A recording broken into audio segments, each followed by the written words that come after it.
more than a decade, Saturdays and Illegal Curve have been synonymous with one another. With insight, analysis, and interviews regarding the Winnipeg Jets, the Manitoba Moose, and all around the NHL, here are Dave Minuk, Ezra Ginsburg, and your host, Drew Mindell. The Illegal Curve Hockey Show starts now.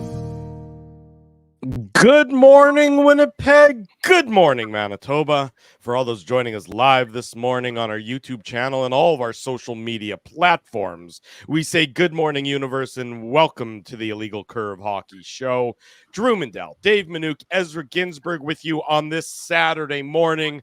Up until about 15 minutes ago, I was all set to start the show talking about the Jets' hiring of 2 new assistant coaches to be behind the bench with Scott Arniel. And of course, we will get into that over the course of the next couple of hours. But the news being shared by Elliotte Friedman in the latest edition of the 32 Thoughts podcast. The link in full available on illegalcurve.com. See if I can even, here's the quote. I don't know if it's big enough. I'll try and even make it a little bit bigger so you can read it on the screen there. It has to do with Winnipeg Jets 2022 first-round pick, Rutger McGroarty. Again, the entire quote, the entire link available on illegalcurve.com. Here's what Elliotte. What is that, like size 7 font, Dave? Like, zoom it in a little bit here, Drew. I'll try and zoom in a bit. I thought I had it big enough, but it's hard to get it sufficiently big. So hang on, let me try and get it even a little bit bigger here. But Drew, it's we're people are listening on a podcast, and they're going to listen to your words here on the show. Just reading it is not really that critical. Okay, fine. There you go. So here's what Elliotte had to say. Quote, so I'm going to be really careful here, Jeff, because there's a lot of answers I don't have. His family advisor is not talking, him being Rutger McGroarty, and the Jets are not talking. But the one thing I can tell you is that I have heard his name has come up in trade discussions. That the Jets have discussed trading and other teams have discussed acquiring McGroarty's rights. Now, you'll remember a few months ago after the NCAA season, McGroarty announced he was going back to Michigan for his junior year, and the Jets have his rights for 2 more years. And again, I'm not going to guess on anything here, but I'm simply going to say that I've heard his name has come up in trade conversations. So we'll see where this all goes over the next couple of weeks. He's a good player, and he would be coveted. That's Elliotte Friedman this morning on the 32 Thoughts podcast. Entire audio available on illegalcurve.com. But that is certainly a newsy way to begin the Saturday morning edition of the Illegal Curve Hockey Show. I just want to point out one thing, just one clear element, because I don't want people to say, of course his name has come up. Of course people are asking about Rutger McGroarty. People would be asking about Brad Lambert. People would be asking about all sorts of prospects.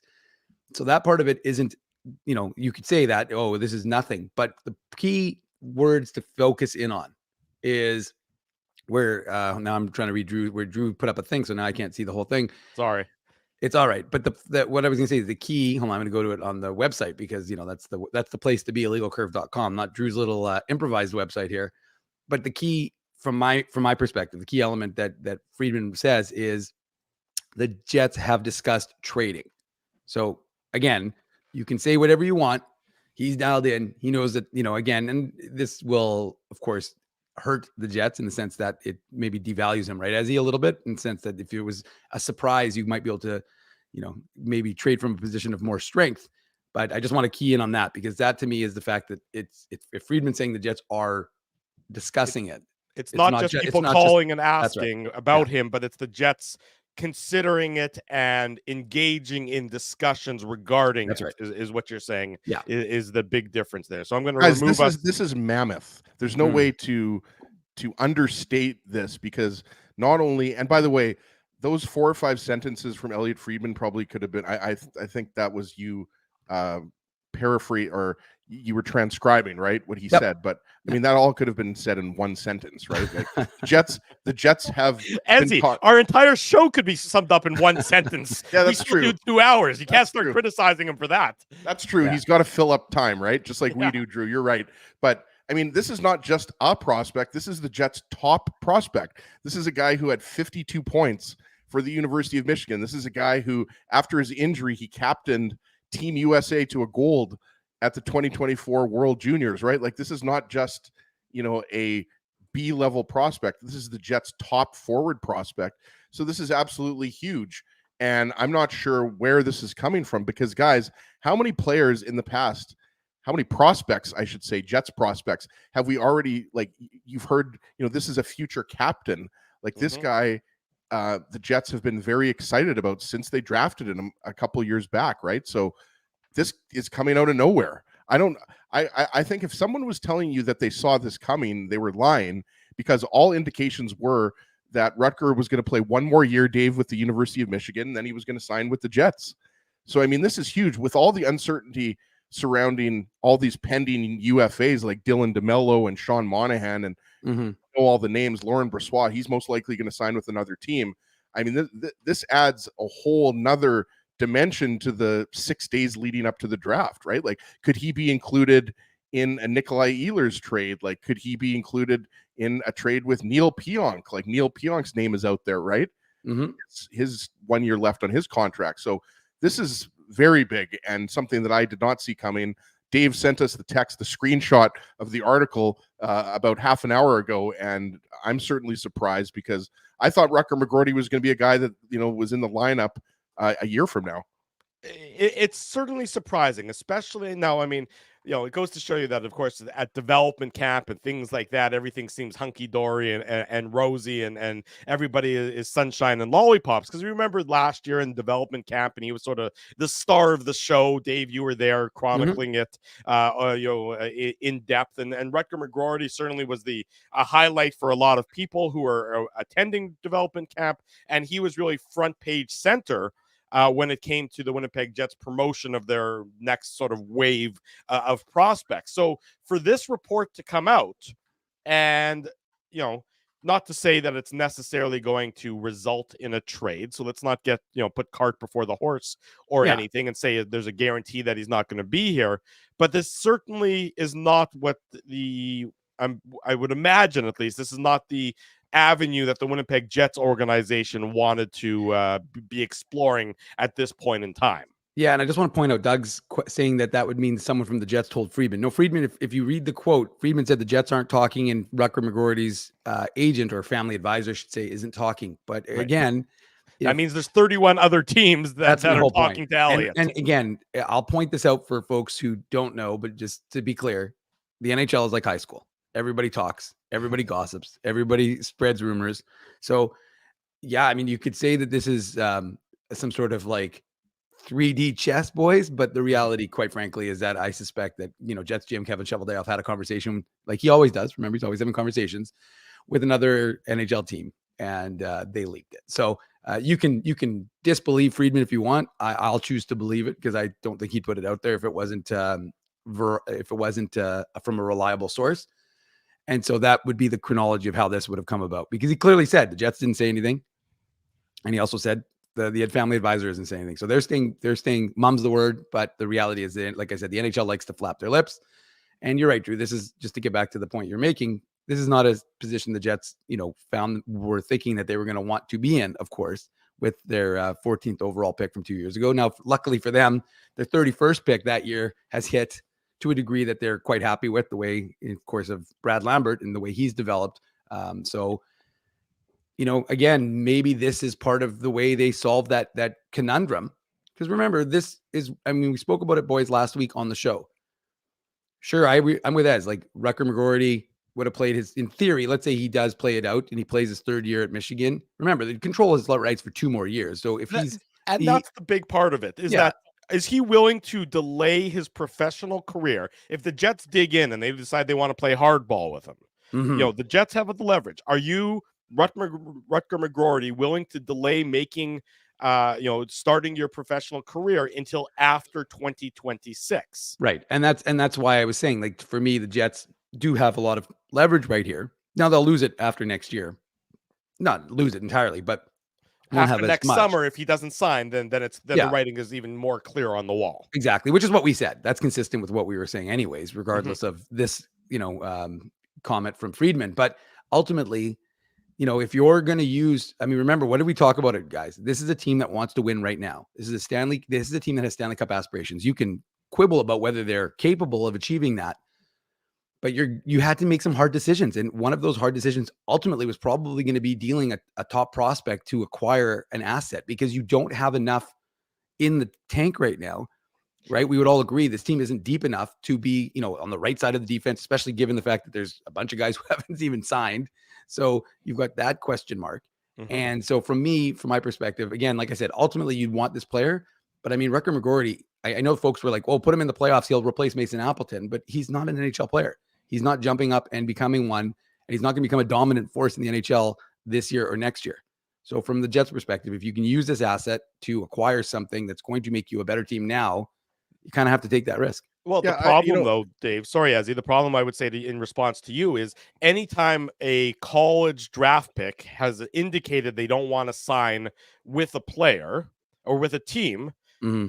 they don't necessarily generate in return a surefire NHL player immediately. Now, I will, with the caveat, of course, we saw evidence last year in Philadelphia. Cutter Gauthier decided not to sign there, and he got them Jamie Drysdale. But you think back before that, Adam Fox. What did Adam Fox get when he wouldn't sign with the Hurricanes and he went to the Rangers? I think he got them maybe a second round pick. I was going to say, I think it was a high draft pick. Yeah, a second round pick. There's Blake Wheeler. Hell, if you want to go back all the way, if you want to bring a full circle, remember Blake Wheeler refused to sign with Wayne Gretzky and the Phoenix Coyotes when he was their 5th or 6th overall pick. So many years ago, and he ended up in Boston. This is a piece of leverage that U.S. college players have. And then to boot, remember that the landscape has changed in U.S. college sports. These guys can now get paid real money. Name, image, likeness. NIL exists down in the United States, and these guys can make real money if they return to college and if they market themselves properly. So Rutger McGroarty, can say, yeah, okay, I'll come back to Michigan. The Wolverines aren't going to be as good of a team next year, but if I don't want to play on the Jets, I can still probably garner 6 figures, not high 6 figures, not NHL money, but I can make a little bit of cash still playing college hockey, and I'm willing to wait them out. So that is another sort of complicating factor that now exists that never existed a few years ago, Ezzy. No, those are really good points, Drew. And I think, you brought up the Cutter Gauthier for Jamie Drysdale trade. And obviously, we're not going to know who's going to win that trade, guys, because these are both young players. But you're right.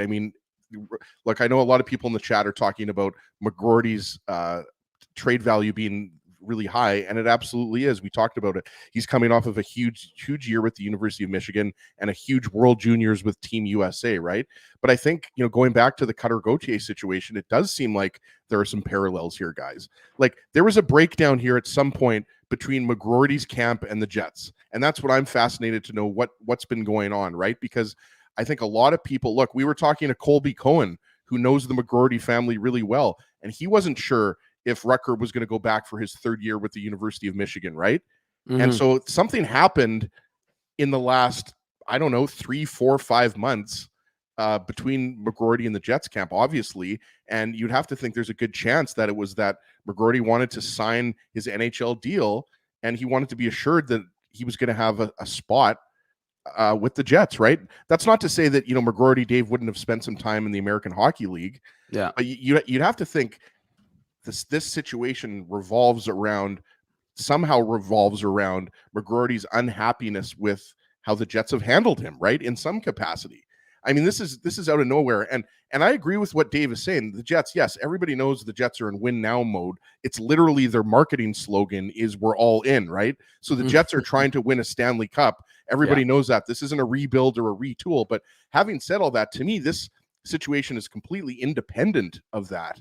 Like you have somehow there was a breakdown here, and even if it's not exactly the same as Cutter Gauthier, it looks like this is where it's headed, right? Right. It looks like if Elliotte Friedman is reporting this, look, he's very careful with his words, obviously, and he doesn't just throw something out there. So again, like Drew said, it doesn't mean that Rutger McGroarty is going to be traded while we're doing the show, or it doesn't mean he's going to be traded in the next few days. But I mean, obviously he could, but it's still coming out of nowhere, guys. And yes, the Jets will get a good player in return. Chevy typically does well in trades, but this was a guy who everything seemed, Dave, like he would be a perfect Jet, right? Like he's a guy that would go through a brick wall for his teammates. He's a guy that can, basically play in all situations, right? He's basically a unicorn, Rutger McGroarty, like power forward, right? Mm-hmm. So I don't think this is, I mean, look, this is not, I don't think Jets fans are happy to hear this news. I mean, some Jets fans are going to say, well, good riddance, Rutger. If you don't want to be here, then, the Jets will trade you for somebody who wants to be here. But I mean, those same Jets fans would celebrate the day he signed as well. If he elected I'm just saying this was a different type of prospect. I think, since I would actually go as far as to say that I think the excitement surrounding Rutger McGroarty is probably the highest it's been since Patrick Laine. Yeah, he was a different prospect than any of the other prospects that the Jets have, I would say. You're right, sort of describing him there as a unicorn, the Jets, I mean, with the exception of a couple of players, Adam Lowry, Brendan Dillon, maybe Dylan Sandberg grows into that role. I don't know that the Jets are that difficult to play against. Not to say that they're not, that they're an easy team to play against, but McGroarty was the kind of bleep disturber with skill that the Jets really haven't had a lot of, and that you don't see a ton of around the NHL. Right. Brad Marchand-esque with the combination of being able to agitate and perform. Some players are just agitators who can't actually back it up on the ice. All indication was that Rutger McGroarty could back it up on the ice. Brad Marchand, Tom Wilson when he had his head on straight. Sam Bennett, Matthew Tkachuk. There you go, right. Guys that are in the Stanley Cup final right now. Those are the type of, you're absolutely right. He's a guy that can score a point every game, but he can also mix it up and basically just tick the other team off to the point where, they want to slash him in the legs, right? So you're absolutely right. He's that type of agitating player. Agitating, a little bit dirty. I mean, there's a lot, you'd be surprised, or, people forget that some of the best players in the league are also a little bit some of the dirtiest players in the league. Look, Evgeny Malkin, when he was at his peak, was a dirty player. The slashes. He loves those two-handed slashes. Yeah. He was a little, Draisaitl is not afraid to be a little bit, mix it up a little bit and be a little bit on the edge. And the Jets don't really have any of that in terms of their highest skilled players. Sandpaper, if you will. Yeah, sandpaper. Not to say Rutger McGroarty was going to be that guy immediately, because that would be unfair. But that's the sort of reputation, and that's the sort of persona, and that's the sort of attitude that he brought to the game. And that was something that the Jets, I think, continue to lack a little bit of. Not to say, again, let's just be clear here, folks. It's not that Rutger McGroarty has been traded. It's just that this report has come out from Elliotte Friedman. So I'm going to reset here for anybody just joining us 20 minutes into this morning's edition of the Illegal Curve Hockey Show. Elliotte bomb. Yeah, an Elliotte Friedman bomb earlier today. The details, the specifics are available on illegalcurve.com. I'm not going to read the quote again, but basically the long and the short of it is teams are calling the Winnipeg Jets about Rutger McGroarty, and the Jets are listening about him, and there's potential, again, I'm paraphrasing, that there's something brewing with regard to Rutger McGroarty. McGroarty, he doesn't have an agent, remember, because he's still in U.S. college. You can't sign with an agent. You have an advisor who's basically an agent. You have his advisor's not talking, and the Jets themselves aren't talking, but it sounds like 31 other teams are talking about this. So that is percolating a little bit this Saturday morning regarding Rutger McGroarty and his future as a member of the Winnipeg Jets. And I agree with John Henry. Like, to me, when we were talking about, prospects last year before the trade deadline who could be traded, we all agreed that Rutger McGroarty was basically untouchable. And shout out to Zach Schnitzer, took me to the Bombers game last night. We had a great time, despite the fact that the Bombers lost. It was a close game. I texted him and I offered to meet him in the Rum Hut. He declined. I would have met Zach there, though. I mean, if Zach had texted me, I would have gladly met him. But yeah, we were all I knew I had to see you this morning, so I was good on that front. That's what I told Zach. Zach's like, so do you and Drew hang out a lot, like outside of the show? I'm like, no, absolutely not. He's got a peace bond on me. I also have a lien on your house, but don't tell anybody that. I don't think you knew that yet. Yeah, but going back to Rutger, like this is huge. Again, we're not trying to stir the pot further. Elliotte has already done that. Elliotte's put it out there. And obviously, Dave M does the hard work, and he digs this stuff up, and he posts it for all the Jets fans. Well, hold on, say, let me Dave gives our fans the cheese. Well, I will say, but I do always appreciate the crowdsourcing that a lot of folks do. So, I don't have to name names, but I will say that quite a few people reached out to me before I became aware of the 32. People. I would eventually people on the street. I would have eventually sniffed out that cheddar, but I do thank the folks for DMing me and emailing me, in terms of, that information. So big thanks. No, I'm going to go on now. Okay, go ahead. Well, I actually interrupted Ezzy. So if Ezzy wants to finish his point, he can finish his point. No, I just, it's huge news. Like Drew said, we thought we were going to be spending the first part of the show talking about Davis Payne and the new Jets assistant coaches. Right. But obviously, you got to talk about this because I think this does tie in to all the moving parts, guys. Like, this is different than last year where the names were bigger, right? The uncertainty with Scheifele, Hellebuck, Dubois, Wheeler. We all remember the summer of 2023, right? But there's a lot of other players that were uncertain if the Jets are going to sign, right? Like we haven't, like a contract for Dylan DeMello hasn't been announced yet, right? Like Sean Monahan could sign with another team on July 1st. Same thing goes for obviously Brendan Dillon and Lauren Brossoit, and Toffoli's a guy that we haven't really talked about because nobody really thinks the Jets are going to re-sign Toffoli. He just wasn't, I think, a good enough fit, right? But you throw all that in there, the uncertainty swirling around Nikolai Ehlers, and then this Rutger McGroarty news comes in, and there could be some significant pieces being moved, as soon as next week before the draft. And I was just going to add that I think that, again, I know folks are lamenting what McGroarty would bring to this team. Let's be realistic. It wouldn't have been in 24-25. At earliest, it would have been 25-26. Well, it's not to say he can't renege on going back to the University of Michigan. Well, no. Of course, well, but I just mean but he wasn't clearly doing that for Winnipeg, is what I'm getting at. Right. So we're potentially for another team, if you were to be traded, it's not. It's let's not be impossible. realistic. Just kidding, everybody. I'm playing for the Jets next year.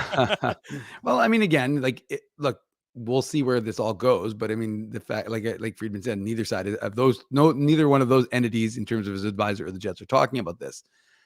But ultimately, like I said, you have to decide. You're in win now mode, and now McGroarty, I know everybody wants him for the future, but right now you're a team that's focused on winning in 24-25. You had a 110-point season, right? As second best season this team's ever put forth in Winnipeg. There's a lot of question marks in terms of, the personnel on the back end and who's going to be back, as we've talked about throughout the course of this morning already. But from a Jets perspective, we've all said, think about it. People have been talking about Nikolai Ehlers and trading him, and you're going to get picks back for him, which I think is lunacy. Again, because of the whole idea of winning now, it doesn't really make a lot of sense. It's funny. I'm like, maybe the Jets can get Mackenzie Weegar out of Calgary. But anyways, we're not going to start dealing with, Yes, please. Trades. That's exactly who they need. No, He's I know. Great defenseman. Would love Weegar. Exactly. What's going to happen is, I think what Dave's saying is we're not going to start playing matchmaker right now. Well, not yet, at least. Well, that might be after the draft and after the development camp. But anyways, the fact of the matter is that you sometimes have to make tough decisions, and sometimes they're made for you. In the case of Pierre-Luc Dubois, boy, the Jets are happy they made that deal, are they not? Talk about that later on in the show as well. Yeah, exactly. But the fact of the matter is that you've got a team that has to make, again, you've got some very good prospects still in the system. But I think the key is, yes, he brings an element that, a lot of these prospects don't have necessarily. Barlow is a shooter, right? Lambert is a skater. McGroarty was that sandpaper type. I just don't know that, think about it. What year is Matthew Tkachuk in his career? Is it his what year? How many years has he been in the NHL? Probably he was a 2016 or 11 or 12. No, because he was a 2016. He was part of the 2016 draft. This is his 6th or 7th year as a pro. Hold on, are you talking about Matthew Tkachuk? Yeah. Wasn't he drafted in 2016? The line draft? Or am I getting that wrong? No, you're going a little bit. No, Tkachuk, was he 16? Yeah, because wasn't he part of wasn't like everybody from this 2016 draft traded except for Matthews? He was drafted in 16, 6 overall. Yeah. Yeah, that's what I thought. Okay. Right. But my point I was thinking 2014. I added a couple years there. Yeah, it's but okay. All I'm saying is that Matthew Tkachuk, who's in the Stanley Cup finals or final, is an agitator, but he didn't become that like overnight. It's not like he like got into the league as a rookie and suddenly he like that takes years to develop, right? So 2-3 years of that. And again, like I said, this team that in theory, that's your window to win. I don't know that you want to be developing players in that role. So again, ultimately, it's not a decision that Jets fans want to hear. And again, it sounds like it's not being made by the organization, obviously. But if they feel like there's some reason why they shouldn't have faith that he's going to sign in Winnipeg, then you got to do what you got to do. And part of that could be to acquire some sort of piece that can help you win now. And, again, like I said, ultimately, that was a year you drafted 2 players in the first round, one of whom looks like he's going to be a very good player and going to be with this organization. And it has a lot of appreciation for this organization, what the faith they've put in him after so many teams passed on him. And perhaps another one who isn't. It's just a fascinating piece of the conversation that, I think certainly some people, when he didn't sign here this offseason, when he announced he was going back to Michigan, some people began to sort of raise a little bit of a red flag. And, I think a lot of people also said, poo-pooed that idea. But now, clearly, with what Elliotte is reporting earlier today, there seems to be some smoke there. There seems to be a little bit of a fire burning with regard to Rutger McGroarty, his future as a member or in the Winnipeg Jets organization, even though he's not officially, I guess, in the organization just yet. But this seems certainly that the Winnipeg Jets are going to have to or might have to make a hard decision that they don't necessarily want to make. Now, the question is, can they salvage a bad situation if it needs to be fully salvaged?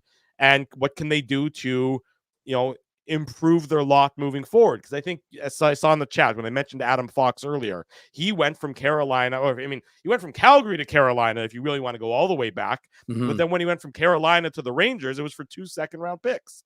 Now, if you're telling me that, that's what the Jets are going to get for a guy like Rutger McGroarty, then it's a fairly significant disaster. And who's to say? We don't know what the return would be for him, if indeed there will ever be a return for him. But 2 second-round picks for a guy that you had pegged potentially as a future captain is not how you want to go about doing business. No, I agree with you 100%, Drew. I would look to Cutter Gauthier for Jamie Drysdale as a comparison. I'm not saying that we have to back it up again here for everybody watching live and everybody listening on the podcast. A Rutger McGroarty trade isn't imminent to the best of our knowledge. We're just going off of what Elliotte Friedman said, which is coming out of left field.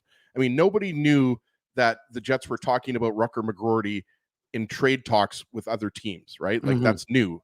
I don't know anybody else that was talking about this before Dave uncovered this from the 32 Thoughts podcast. So let's just make that clear that, he isn't imminently going to be traded, but if he is, you would expect it to be for a young defenseman or a young forward. I agree with Drew, right? Like Rutger McGroarty is a guy that you thought might step in for the 24-25 season.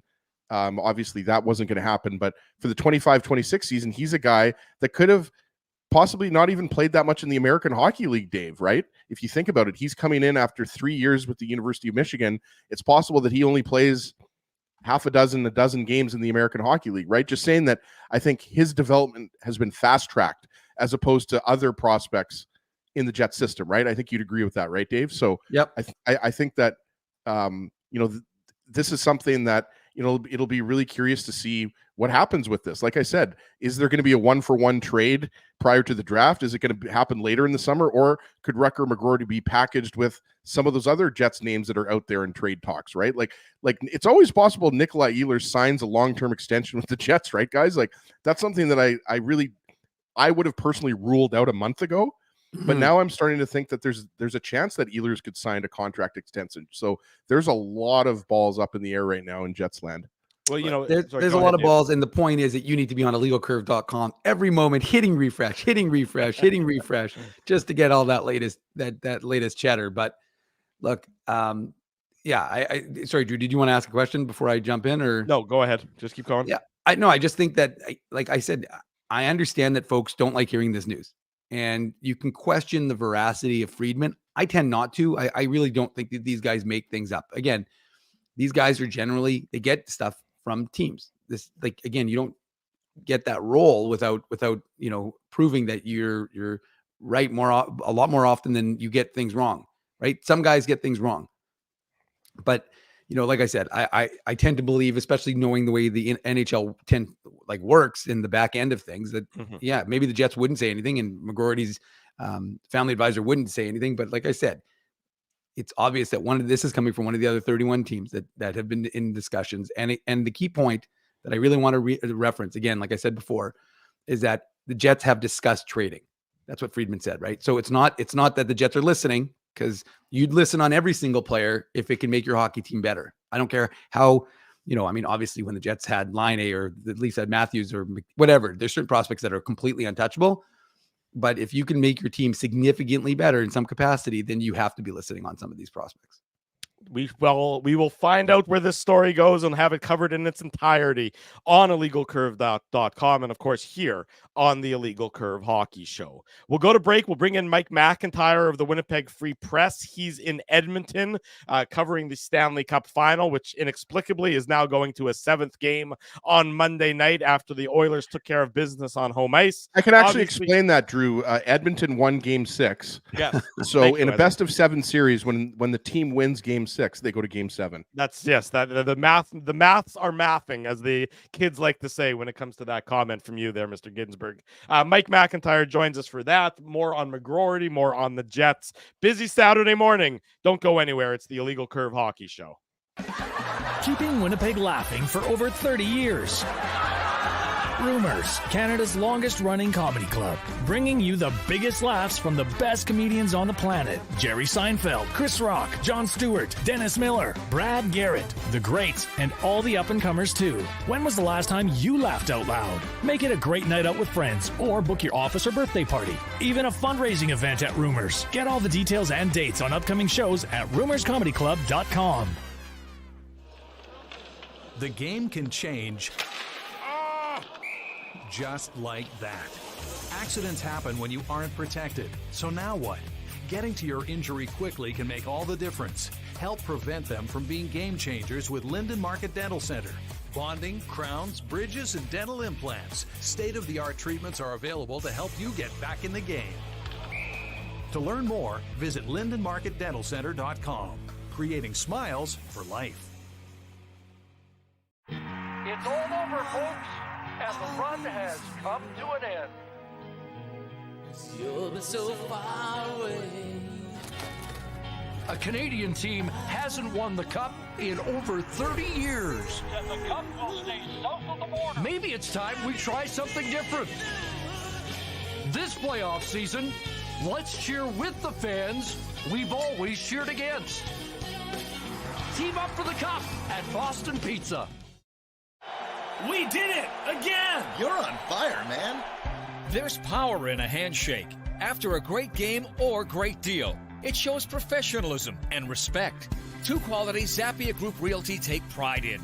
You don't build a business where 95% of your clients are referred by others without honesty, integrity, and total dedication to client satisfaction. To sell your home for more in less time, shake hands with Frank and Mauro Zappia of Zappia Group Realty. Get started at zappiagroup.com.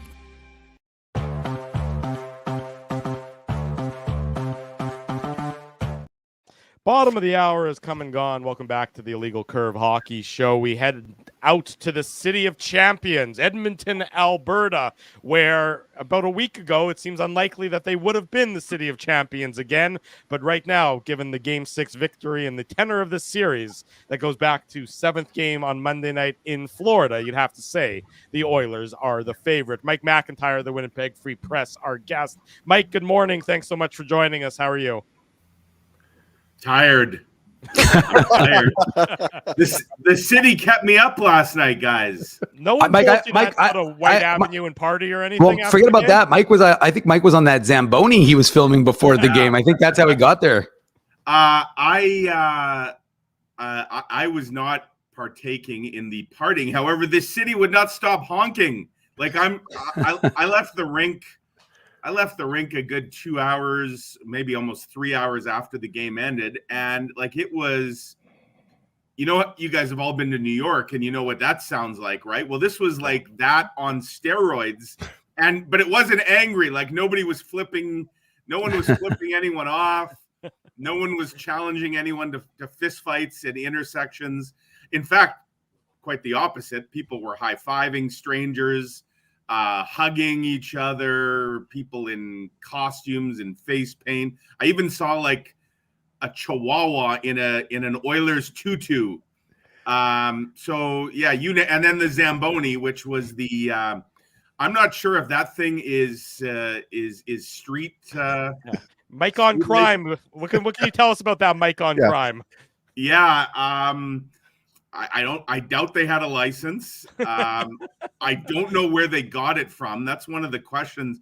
Like a lot of people were actually asking me if there was a local hockey rink missing at Zamboni, like implying that these guys went and stole it. I don't know the answer to that. Maybe.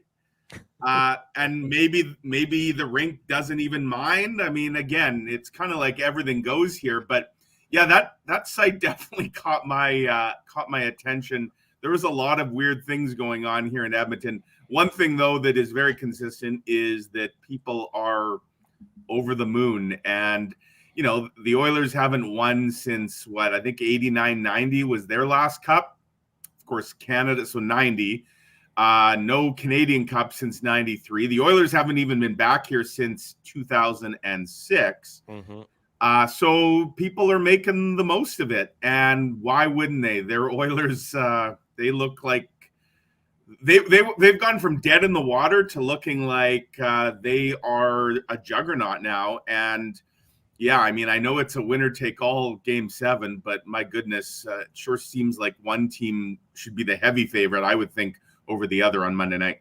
I agree with that, and we'll get into more on the series, Mike, but we have to start with the news from Elliotte Friedman earlier this morning regarding Rutger McGroarty and his future as a member or as a Winnipeg Jets draft pick. Elliotte reporting that the Jets have discussed trading McGroarty and other teams have discussed acquiring McGroarty's rights as well. Your reaction to that news from Elliotte, and you know, was maybe the writing on the wall for this when he announced that he was going back to the University of Michigan for this coming season? Yeah, so it's interesting. Started hearing rumblings yesterday about this, guys. I, of course, went down to the Frozen Four. I got to know Rutger McGroarty's inner circle fairly well and wrote a big piece about it a few months ago. And at the time, I mean, everybody was certainly saying the right things, and it appeared the relationship between the Jets and McGroarty was a good one. Of course, that was while he was still playing college hockey, and the decision about what was going to happen next had not been made between player and team. And I think we were all surprised, especially when you saw a lot of Rutger McGroarty's college teammates turn pro, like his two line mates, Gavin Brindley and Frank Nazar. They both signed with their teams that drafted them. Granted, those are teams in very different places, Columbus and Chicago, but they were thrown into the lineup right away. Of course, there was no such opportunity for the Jets, and McGroarty, it was announced, was going to go back to school. Digging around a bit, and I can tell you, Ken Wiebe and I, we've got a story coming on this later this morning because we've touched base with some people within the McGroarty inner circle. Haven't heard back from the man himself at this point, but yeah, I mean, it's clear that there's some friction, fractures at this point, difference of opinion, different outlooks on how, you know, his career should be proceeding at this point. And, you know, if you're the Jets, sure, you own his rights for another year or so. But if the indication is that that things are heading in a direction that you're unlikely to sign him, I mean, we all saw what happened a few months ago with the Philadelphia Flyers and Cutter Gauthier, who, by the way, Rutger McGroarty has played with on the U.S. National Development Team, on the World Junior Team. And, you know, the Flyers, once it became clear that that wasn't going to work out, they had to move him, and they did, to the Anaheim Ducks. So could we see another situation like that? Is it possible that whatever's developing here between the family and the camp and the Jets could be resolved? Those are questions for sure to be looked at. But I think if you're the Jets, and there's some indication here that there's some potential trouble, you would have to start looking at what your options are. And it's interesting heading into the draft next week. The Winnipeg Jets don't have a first-round draft pick. Rutger McGroarty was a first-round draft pick. Is it possible that they would be looking to salvage a pick if one of their previous first-round picks they don't think they can sign? What I can say is this, guys: it's very unfortunate that things are heading in this direction, because I think we all saw Rutger McGroarty last year at development camp. There was a connection there, and it's a big part of why we went down to St. Paul when he was in the Frozen Four to kind of do a big deep dive on him. This is a guy who clearly made a connection with the community, with fans, very engaging young man, in addition to having a lot of, really, really good hockey tools. He seems like the kind of guy that you'd want to build a team around. And if you're the Jets and, you're certainly trying to win back some fans, like, he's the kind of guy that looks like he could do that. So I think there's going to be more to come. As I said on this, Kenny and I are still making some calls, but I can say that there's certainly not that Elliotte Friedman needs my confirmation, of course, but there is some smoke, or there is some fire where there's smoke for sure. How big of a blaze is this, and is it something that can be put out? That remains to be seen, but things are certainly not in the same position that they were just a few short months ago. So where do you think those fractures developed? Is it simply a function that he wanted to turn pro and he was hoping there'd be, for lack of better word, a guarantee that he'd be at the NHL level? Where do you think that sort of those fractures stem from? Because you're right, it wasn't that long ago that everything seemed pretty hunky-dory. So when he made the decision a few days after coming up short in the Frozen Four, I wrote at the time that is what it basically boiled down to. My understanding of talking to people was that the Jets were of the opinion that they weren't just going to gift him a spot on the NHL roster the way that some other organizations maybe would with young prospects, like it appeared the Chicago Blackhawks and the Columbus Blue Jackets were with McGroarty's two teammates. He's watching and seeing that happen and probably thinking, hey, maybe, that should be me too.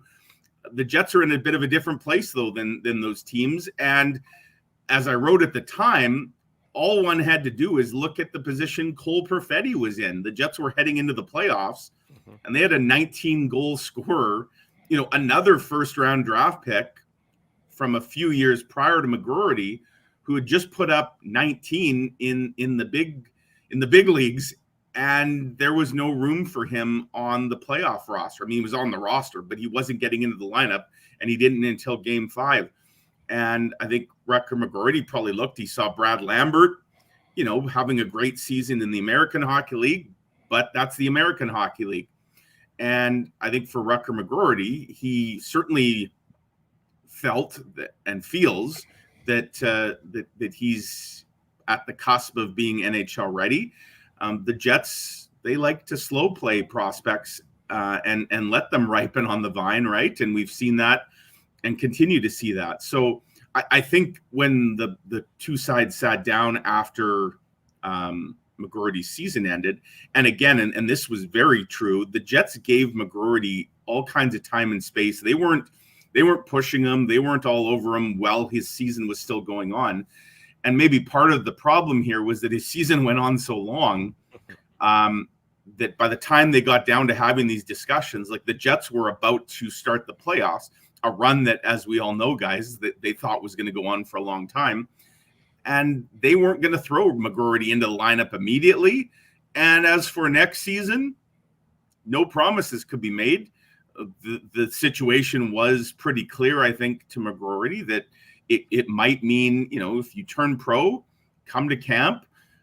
Certainly they weren't going to slam the door shut on him making the team, but they also have a lot of players, including young players who are probably ahead of him on that depth chart right now. And so he may have to put in his time in the AHL. And I guess for McGroarty, I mean, if that's the perception that it came down to, well, do I want to go spend most or all of next season in the AHL, or do I want to go back to Michigan, where again I'm a key part of this team, I'm a leader, and I think that's obviously what he decided at this point. Just a week ago I was on with Hustler, and I said I wouldn't completely rule out. This was presuming McGroarty still with the Jets and was coming to development camp. Depending on how things shake out, what happens? Do they re-sign Toffoli? We're pretty sure they're not going to. Do they re-sign Monahan? What happens to Ehlers? Are they moving him? And what does he get moved for? Is it another forward? Is it a defenseman? The forward situation could look very different in a matter of just days here. And, it wouldn't be out of the possibility that maybe they talk again and maybe a different decision gets made. But again, now this story seems to be taking another direction. But yeah, to your point, Drew, I think, when both sides kind of looked at the situation, they probably weren't entirely on the same page as to what at least the immediate future held for McGroarty and the Jets. Thank you for powering through that answer, Mike, with cute Sam Mindell popping into the picture there. Love it. What's up, Love Sam? it.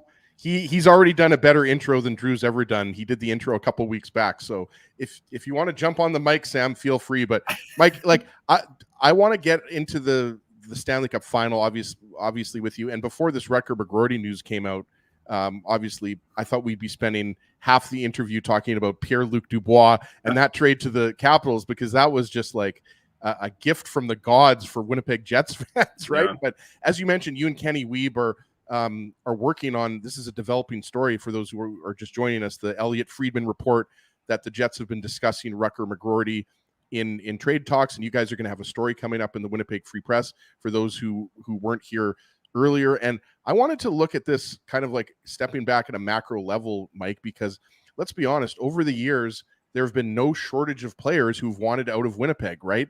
Most recently, Pierre-Luc Dubois, but you go back and obviously different scenarios, right? But whether it's Jacob Trouba, whether it's Andrew Kopp, whether Jack Roslovic, there's lots of guys that have wanted out of Winnipeg, and you talked about it, Rutger, and we talked about it before you jumped on. Like, Rutger McGroarty is not just some typical prospect. This is a guy that captained Team USA to a World Junior Gold and had 52 points for the University of Michigan, right? Like, this is a top prospect, arguably a top 10 prospect in the league, right? So how concerning, though, is this, if you're a Jets fan or just for the organization, that this is another player that, you've put time and money in to develop? Obviously, he's doing the development in the University of Michigan, but you've still had him under control for a couple of years now. Like, how concerning is this, that this is another player that wants to leave, and we're in the midst of this, what, as you mentioned earlier, what could be a big transformation, especially on the D core, but also in the forward group, especially if Nikolai Ehlers is in play. Yeah, it's concerning for sure. I would say it'd be a lot more concerning if the Jets didn't also have, a really good track record of drafting, developing, and extending a lot of key players. You just look at their core, and you look at how a team like the Jets is made up compared to, say, the Vegas Golden Knights, right? Who really don't have any drafted. I think maybe Nick Hague, was he drafted by Vegas? I think they have like one guy, might be Hague, maybe someone else. But, whereas the Jets, like, most of their core is drafted and developed from, and all guys who have extended: Hellebuck, Morrissey, Scheifele, Ehlers, Connor. But for sure, the Jets have had some high profile exits. There will be people, no doubt, and we hear this every time the Jets go to the draft and they pick an American player, right? That's become a bit of a theme. Like, what is it with, and that's, with the Trouba and the Roslovic and the Kopp situations. I would say all of those situations are a bit different. Jack Roslovic wanted out because he felt that he wasn't being used in a proper way. Jacob Trouba wanted out, and he was being used, although there was the whole which side of the ice should he be playing on. That was originally an issue, but that became a family issue. And Andrew Kopp wanted to stay here. Andrew Kopp would have signed an extension had they had the money at the time.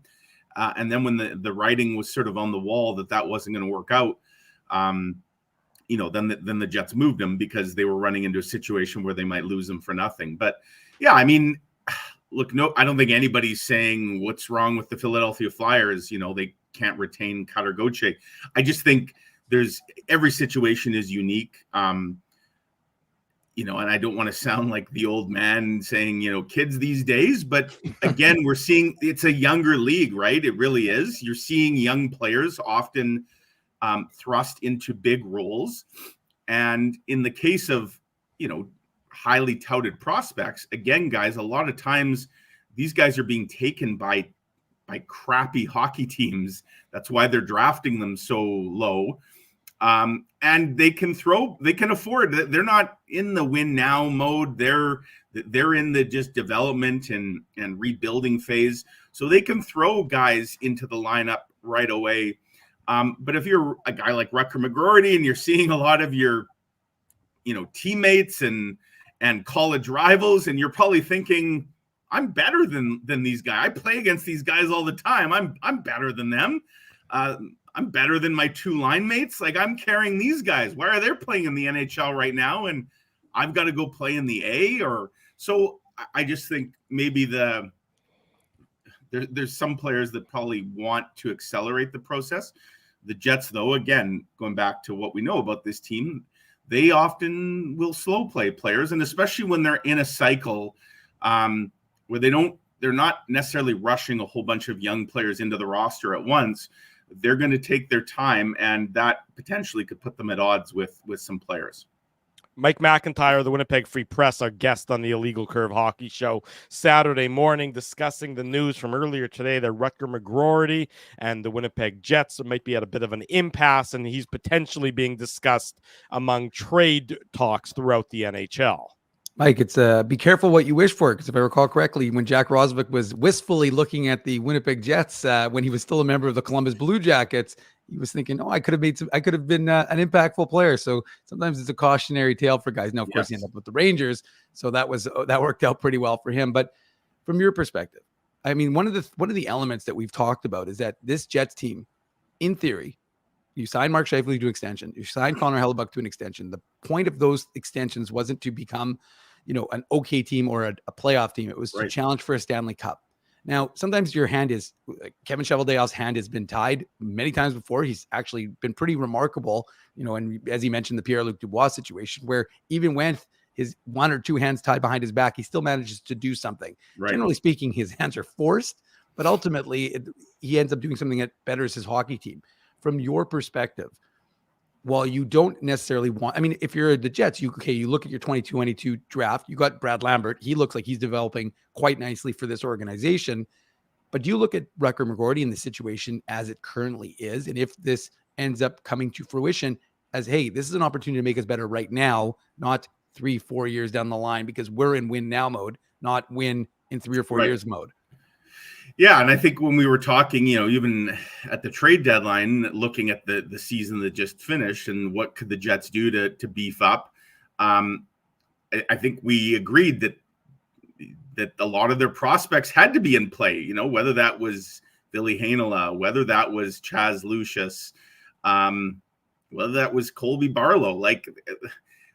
The Jets didn't trade any of those guys. They did move, obviously, their first-round pick and some other draft picks to get Monahan and Toffoli and Miller into the fold. And now, as we know, that didn't ultimately work out in terms of getting them where they wanted to be.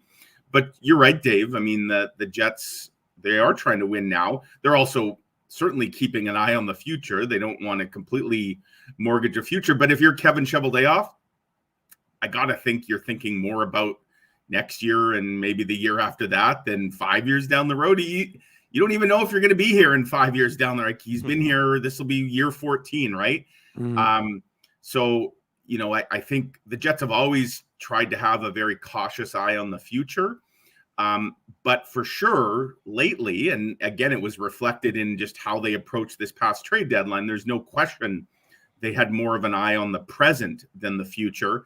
And so you're right. I think when we were talking about potential prospects the Jets might move to make them better now, I would have had Rutger McGroarty on the untouchable list, but that's because, I was of the belief that Rutger McGroarty was going to be a big part of this team's future, and starting not too soon from now. But if that's going to change, then you're right. I mean, the guy that I would have said is untouchable, the reason I would have said he's untouchable is because he's probably the most valuable prospect they currently have. But the other side of that coin is then that might get you the best immediate return to help your team now. So, yeah, we'll see if, again, if it gets to that stage, I got to think there'd be a lot of teams. And again, there's probably a lot of teams that would be saying to the Jets and to McGroarty, we can put you in the lineup now. Like, you think you're an NHL player now? We'll give you every opportunity. Maybe ones that the Jets just simply won't or can't at this point. So yeah, definitely creates some intrigue here, guys. Heading into this coming week with as strange as it is, with the NHL season still going on and dragging on another few days here. Of course, with the draft and free agency just around the corner, there's a lot of things that are going to happen here in the next week. Well, let's talk about that next week, Mike, because you're absolutely right. Before this McGroarty news, we knew that this was going to be an important week regardless. You look at the Jets defense, you look at the pending unrestricted free agents. There's a lot, the shaping of the 2024-25 Jets is going to really begin to ramp up over the next week or so. We know who's still a free agent. We know when July 1st is. We know the trade rumors. How do you see sort of the next week playing out? And then, the McGroarty news, does that factor in, or do you think that's maybe something that they maybe push down the road a little bit more in trying to resolve that? Yeah, I don't think, guys, there's quite the same urgency there to resolve that. And given the to-do list right now, which to me at the top of the to-do list is the blue line and the backup, because that's where the Jets are thinnest right now. They have 4 NHL defensemen right now under contract for next year. They got a couple guys that are RFAs, and then a bunch of guys that are UFAs, including a guy like Kyle Capobianco as a depth player. So like they need to, whether it's re-signing some of these guys or signing new guys starting July 1, the state of the blue line is, to me, priority number one. This is a team that just won the Jennings Trophy as the best defensive team, and they're looking at potentially a huge turnover of what that blue line looks like. So that's priority one. We know Laurent Brossoit is not coming back here because of opportunity that he's going to get elsewhere. So they got to get a good backup too. They need that plan B to Connor Hellebuck. That's not to say that the forwards don't need some attention. They do. But I would put the McGroarty situation, the Ehlers situation, a little further down a very long list here, because to me, it's all about the Bs, blue line, backup. That's where the Jets really have to focus, and I would expect that they will.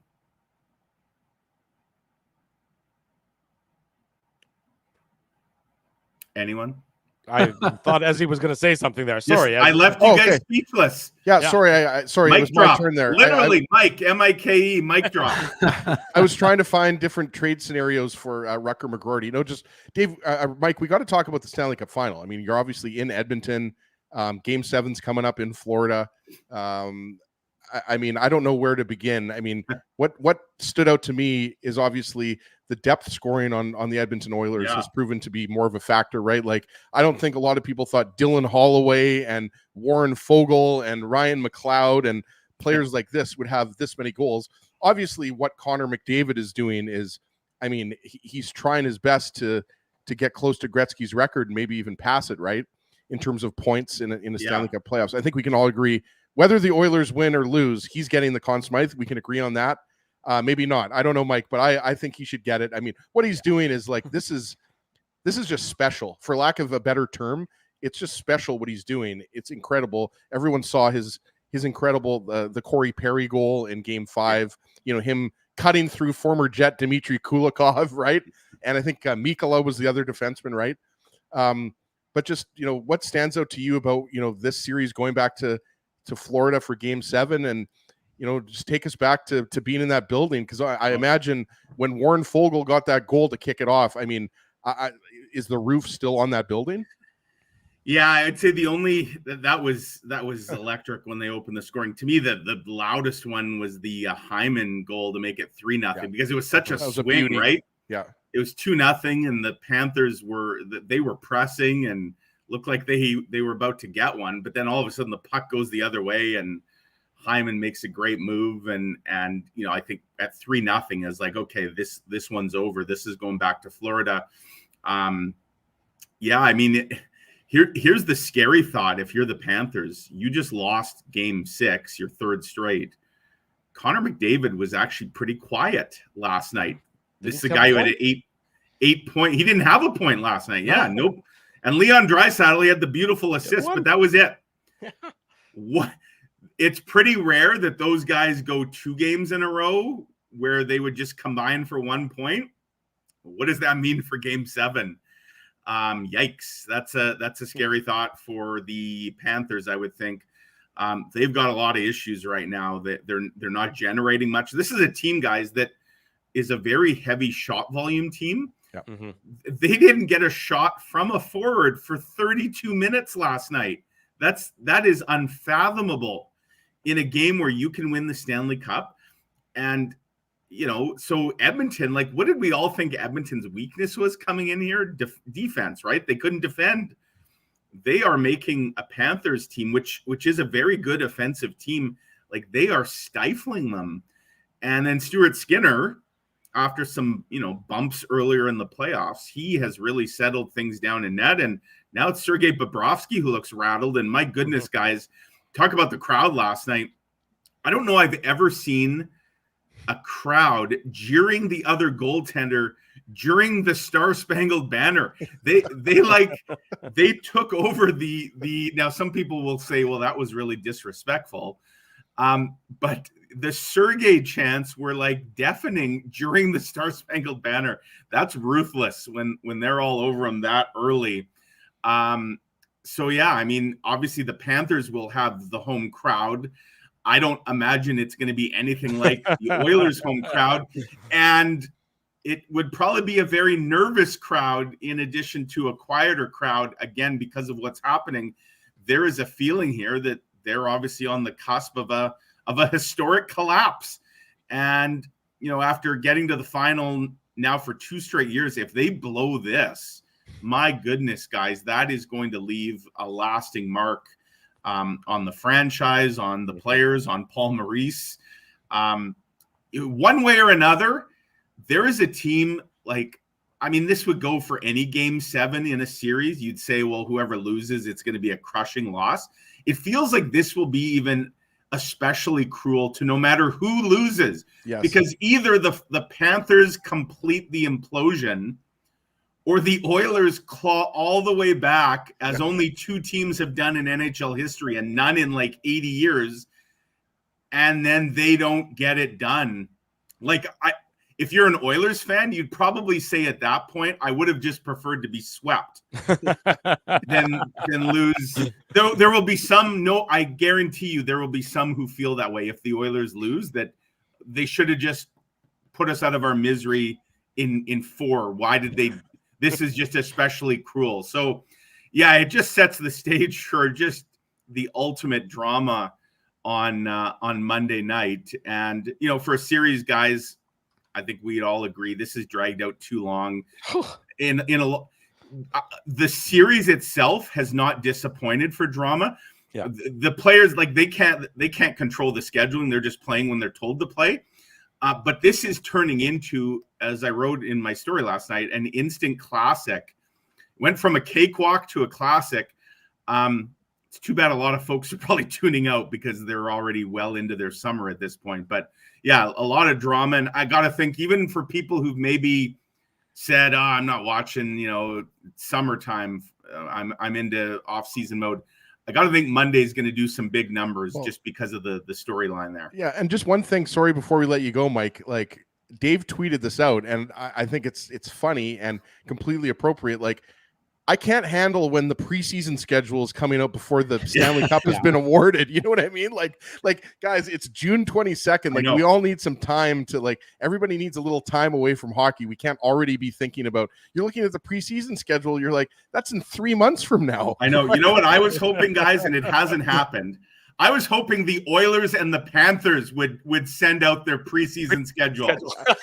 I thought that would be the funny. Ultimate in hilarity. It's one thing for the teams that have already, been wrapped up here for a while to do it. It would be hilarious if the two teams still playing were like, "Hey, fans, get your tickets." We can't wait to get back on the ice. That's true, but I guess the Jets are playing the Oilers twice in the preseason, so I guess we know when two of their games are. The Oilers have inadvertently had at least two of their games released at this point. I don't think those are on the front of mind right now for Edmonton. Yeah, that's buried in the sidebar. David and Draisaitl could still be partying when that game takes place. Right? They may be. Yeah, I'm gonna. We saw how the Washington Capitals partied it up. Yeah, I would think if the Oilers come back and complete the comeback here, that they deserve to have a summer-long victory lap that may spill into the fall, given how long this season has dragged on. So, yeah, guys, if you're looking at those preseason games, folks, I would put Draisaitl and McDavid down as unlikely to dress due to excessive celebrating. If we know one thing about this Oilers team, they don't have to play the first month of the season, then they can still be one game away from winning the Stanley Cup. Remember, Ezzy, when you said that they were done and they weren't. I knew you were going to do it, Drew. Yeah, right before Chris Knobloch was hired, I predicted the Oilers would miss the playoffs. So I'm hoping they win the cup just to make me look even worse, Mike. But yeah, I was a little wrong on that one. Well, imagine I'm not a big betting guy or really at all, but. I don't know what the odds came when they were 2-9-1 and sitting 30 after that loss to the Sharks. Yeah, if someone went, the odds were still pretty good for the odds. It wasn't like you could get a windfall betting on them at that point in time. The bettors still believed in them, and the bettors were not like winning the 50. Yeah, not like winning the 50-50 at an Oilers game where the pot the other night was 14 mil. I didn't win it last night, by the way, guys. So it was only 6 million last night, right? So that's fine. If I had won it, I may not have been making my appearance here this morning. No, what are you talking about? You'd be like this. You'd be the money, Mike. Come on, that's right. Mike would have been on the Lifestyles of Rich and Famous. Yeah, exactly. That's right. Vander on the money phone, going way back. Mike McIntyre, Winnipeg Free Press. Thanks so much for joining us this morning. We'll let you get back to the revelry of Edmonton, and we look forward to more of your Jets coverage and Stanley Cup final coverage and everything else under the sun in what's shaping up to be a busy couple of weeks ahead for everybody. Sounds good, guys. Take care. Take care. There he goes, Mike McIntyre, joining us this morning on the Illegal Curve Hockey Show. We head to break. Now we'll discuss the assistant coaches. I'm sure we'll touch on McGroarty as well. At the bottom of the hour, John Walton is going to join us. He's the Capitals play-by-play announcer. We'll talk about their acquisition of Pierre-Luc Dubois and the Calder Cup final, which is going on between the Capitals farm team, the Hershey Bears, and the Coachella Valley. I don't know what their nickname is. Dave, help me out. What? Firebirds. Firebirds. There you go. Much more to come Saturday morning, the Illegal Curve Hockey Show. Keeping Winnipeg laughing for over 30 years. Rumors, Canada's longest-running comedy club, bringing you the biggest laughs from the best comedians on the planet. Jerry Seinfeld, Chris Rock, Jon Stewart, Dennis Miller, Brad Garrett, the greats, and all the up-and-comers too. When was the last time you laughed out loud? Make it a great night out with friends, or book your office or birthday party. Even a fundraising event at Rumors. Get all the details and dates on upcoming shows at rumorscomedyclub.com. The game can change just like that. Accidents happen when you aren't protected. So now what? Getting to your injury quickly can make all the difference. Help prevent them from being game changers with Linden Market Dental Center. Bonding, crowns, bridges, and dental implants. State-of-the-art treatments are available to help you get back in the game. To learn more, visit lindenmarketdentalcenter.com. Creating smiles for life. It's all over, folks, and the run has come to an end. You'll be so far away. A Canadian team hasn't won the Cup in over 30 years. And the Cup will stay south of the border. Maybe it's time we try something different. This playoff season, let's cheer with the fans we've always cheered against. Team up for the Cup at Boston Pizza. We did it again! You're on fire, man. There's power in a handshake. After a great game or great deal, it shows professionalism and respect. Two qualities Zappia Group Realty take pride in. You don't build a business where 95% of your clients are referred by others without honesty, integrity, and total dedication to client satisfaction. To sell your home for more in less time, shake hands with Frank and Mauro Zappia of Zappia Group Realty. Get started at zappiagroup.com.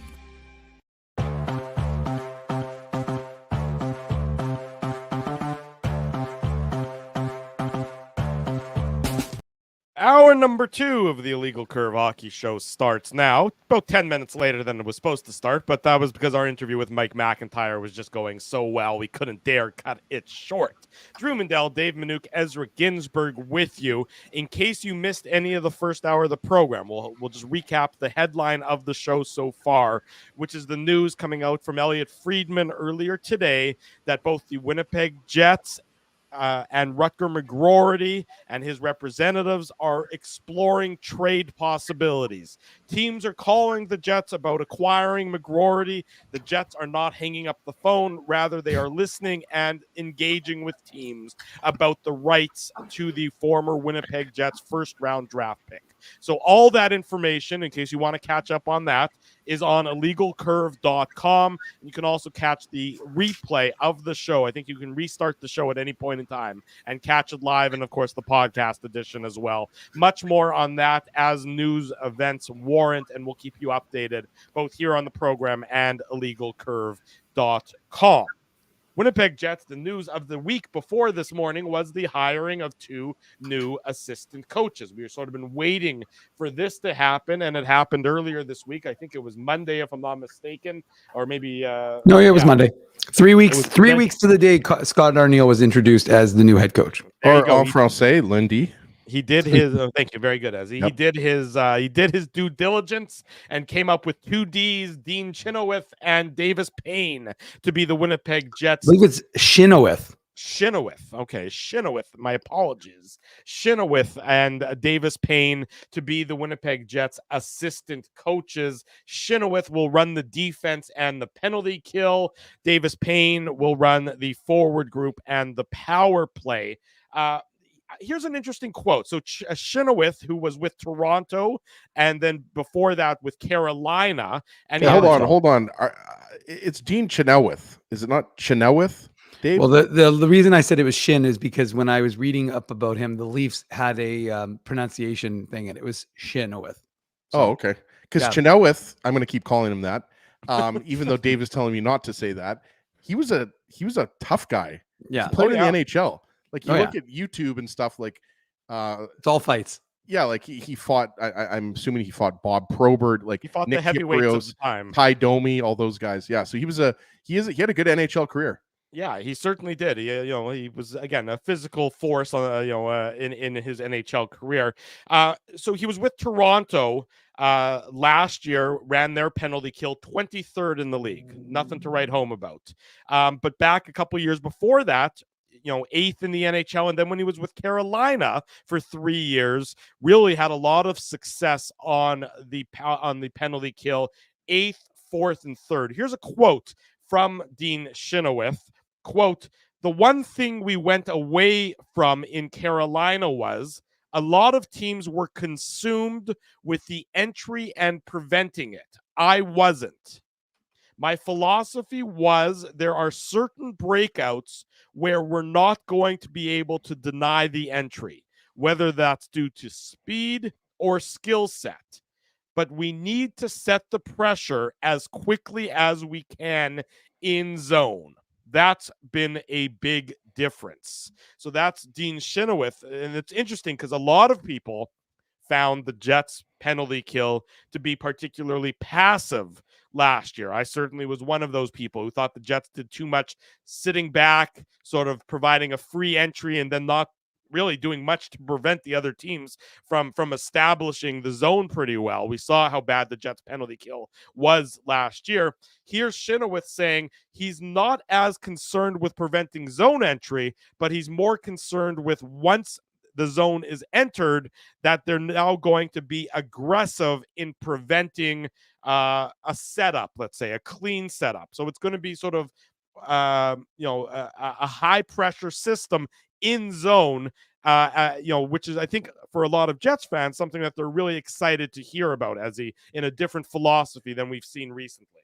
Yeah, and the penalty kill and the power play obviously were not good enough last year for the Jets, which really, is incredible when you think about the Jets had 110 points, despite the fact that both special teams were not good, right? Like there were some periods where, Gabe Vilardi definitely sparked that power play. There's a period where, he was really impressive. Obviously, he was injured for a big chunk of the season as well. But the penalty kill, especially when you have the best goaltender or one of the best goaltenders in the league, I think that's why a lot of people look at the special teams for the Jets and see a room for improvement. So I think, look, guys, we have no idea how the Jets are going to do next year, but both of these guys, Chenoweth and Davis Payne, these guys have a lot of experience behind NHL benches. And that's what we talked about, 3 or 4 weeks ago. We were expecting, Dave threw out Todd Nelson, who obviously is still coaching in the Calder Cup final with the Hershey Bears. But we talked about, the need to bring in a specialized coach, a guy that's got a lot of NHL experience that can really help these special teams. And obviously they're going to work with the defensemen and forwards as well. But I think, this is the difference between, the Jets winning a round or winning 2 rounds, right? Certainly special teams against the Colorado Avalanche were a huge factor in that series, in addition to how fast the Avalanche were. And also just McKinnon, Makar, Rantanen, they were playing on a different level than the Jets' best players. But I think, my takeaway from these 2 hirings is that they got 2 guys that I think are filling needs behind that bench. And Scott Arniel, obviously, this is his team now. Rick Bowness is gone. This is Arniel's bench, and he brought in the assistants. I don't believe either of them was tagged the associate, right, Dave? Right. They're both assistants, which is significant. There is a difference between associate and assistant. It's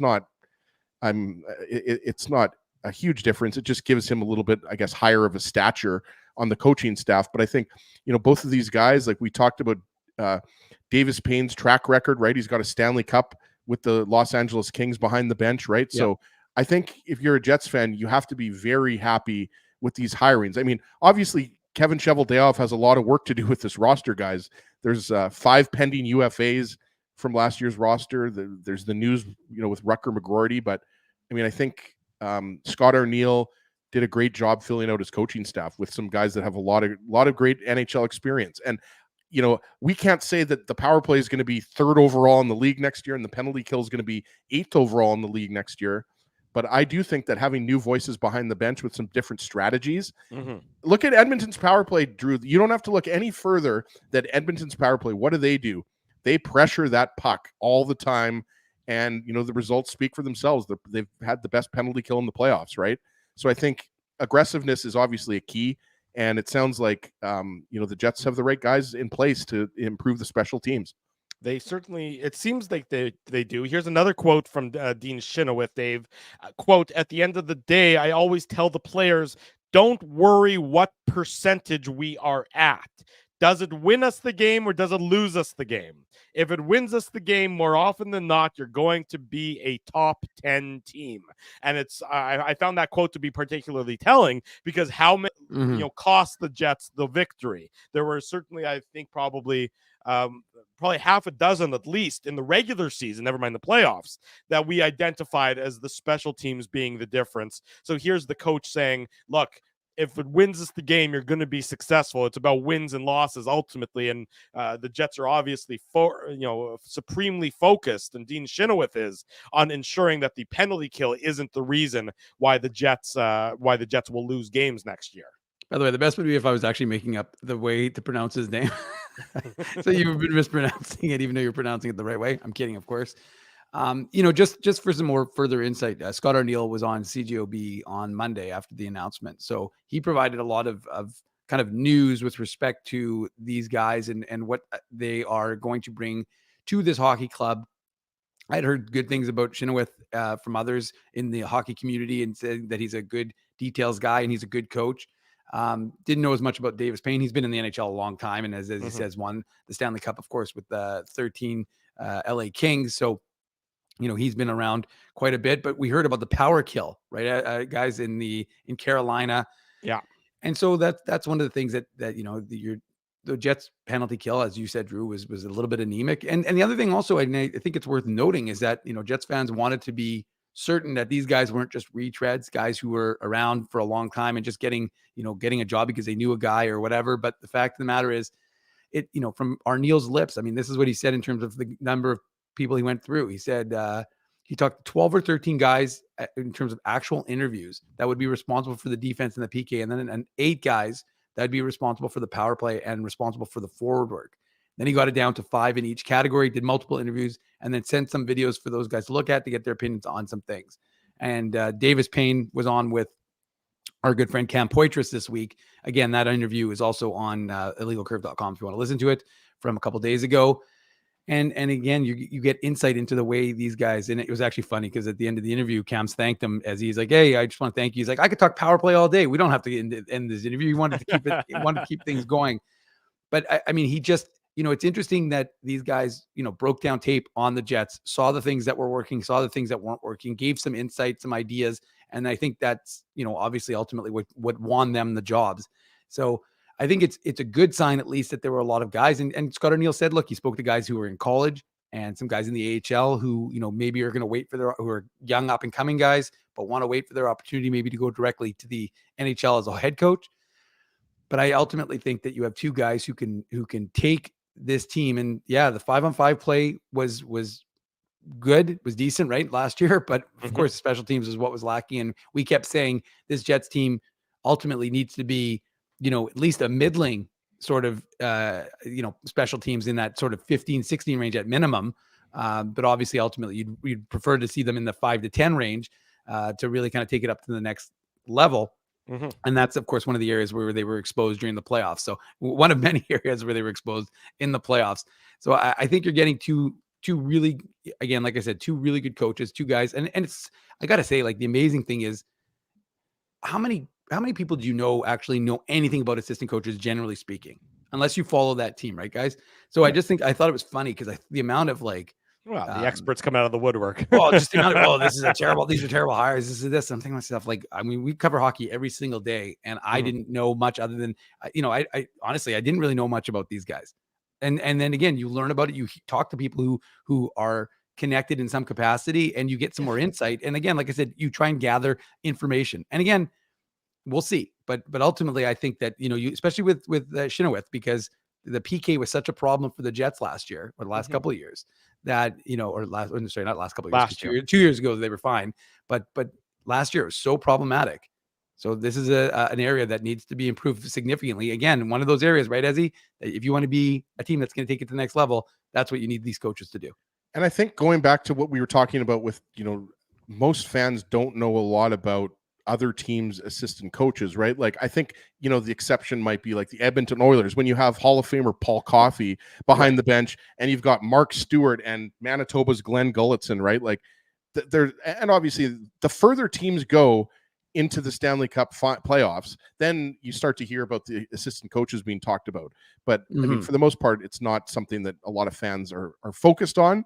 But I think what is significant here is that both of these guys have no true north ties. And for all the talk that you hear about year after year after year, that, the Jets only hire people that have worked previously for true north, well, neither of these guys have. So, I mean, in that respect, I'm not saying that means that the Jets are going to win the Stanley Cup next year. I'm just saying that, that has been a big criticism, right? When Scott Arneal was hired, for example, as the associate coach. Good point, Ezzy. Right? That a lot of people were saying, like, why don't you bring in an outside voice? Where Davis Payne and Dean Chenoweth are they're both guys that have no history with the Jets or the Moose or anything like that, right? Yeah. And so I do think they're good hires because, I mean, look, the Jets are a team that can't just get into the first round they can't be a one and done team. This team needs to go farther into the playoffs. So ultimately, Scott Arneal and his coaching staff, they're going to be judged on how far the Jets go into the playoffs. Jets fans aren't going to be like, oh, we made the playoffs this year, we're happy again. No, like they want to see a Stanley Cup. When you've got Scheifele and Hellebuck and Morrissey and Connor and Ehlers and all these veteran guys, I mean, it's time for this team, to get past the first round, quite frankly, and further. And I mean, Scott Arniel knows that, and he's picking guys that he thinks can bring this team, the coaching staff as a whole, can help propel this team further into the playoffs, right? So obviously we can't give, Payne and Chanel, we can't give them grades. Like we can't say, they're doing an A job. We have to give them some time here. They haven't even, coached the Jets in training camp yet, for God's sakes, right? So like, I think you got to give them some time. But I think both of those hires, when I saw that, they just look like just solid NHL hires. Yeah, that's exactly what they are. And people will say retreads.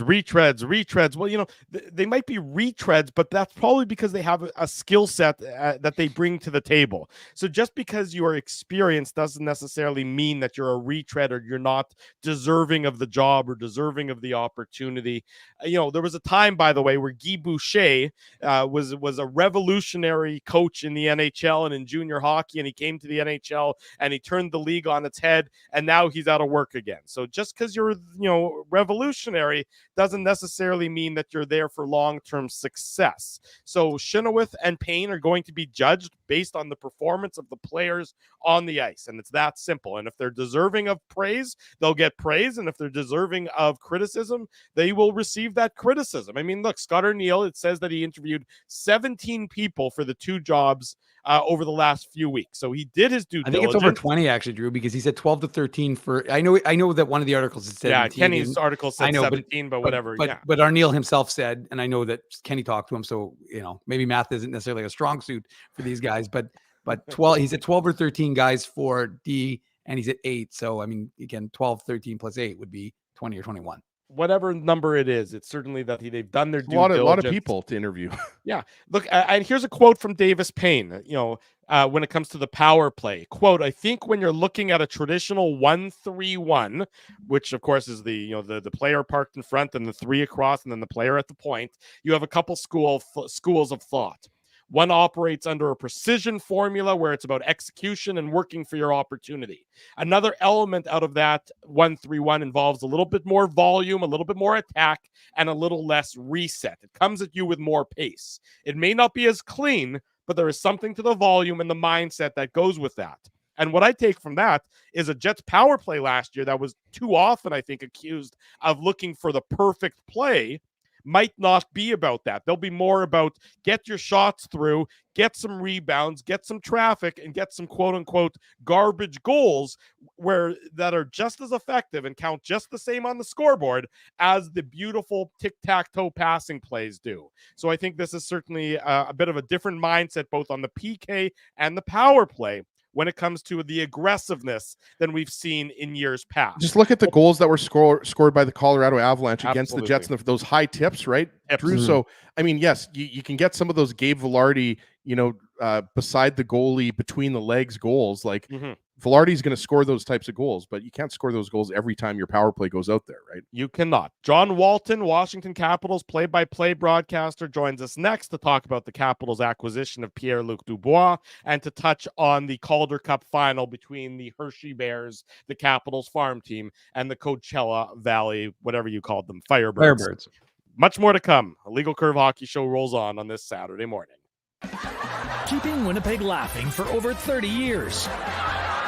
Rumors, Canada's longest-running comedy club, bringing you the biggest laughs from the best comedians on the planet. Jerry Seinfeld, Chris Rock, Jon Stewart, Dennis Miller, Brad Garrett, the greats, and all the up-and-comers too. When was the last time you laughed out loud? Make it a great night out with friends, or book your office or birthday party. Even a fundraising event at Rumors. Get all the details and dates on upcoming shows at rumorscomedyclub.com. The game can change just like that. Accidents happen when you aren't protected. So now what? Getting to your injury quickly can make all the difference. Help prevent them from being game changers with Linden Market Dental Center. Bonding, crowns, bridges, and dental implants. State-of-the-art treatments are available to help you get back in the game. To learn more, visit lindenmarketdentalcenter.com. Creating smiles for life. It's all over, folks, and the run has come to an end. You'll be so far away. A Canadian team hasn't won the Cup in over 30 years. And the Cup will stay south of the border. Maybe it's time we try something different. This playoff season, let's cheer with the fans we've always cheered against. Team up for the Cup at Boston Pizza. We did it again! You're on fire, man. There's power in a handshake. After a great game or great deal, it shows professionalism and respect. Two qualities Zappia Group Realty take pride in. You don't build a business where 95% of your clients are referred by others without honesty, integrity, and total dedication to client satisfaction. To sell your home for more in less time, shake hands with Frank and Mauro Zappia of Zappia Group Realty. Get started at zappiagroup.com.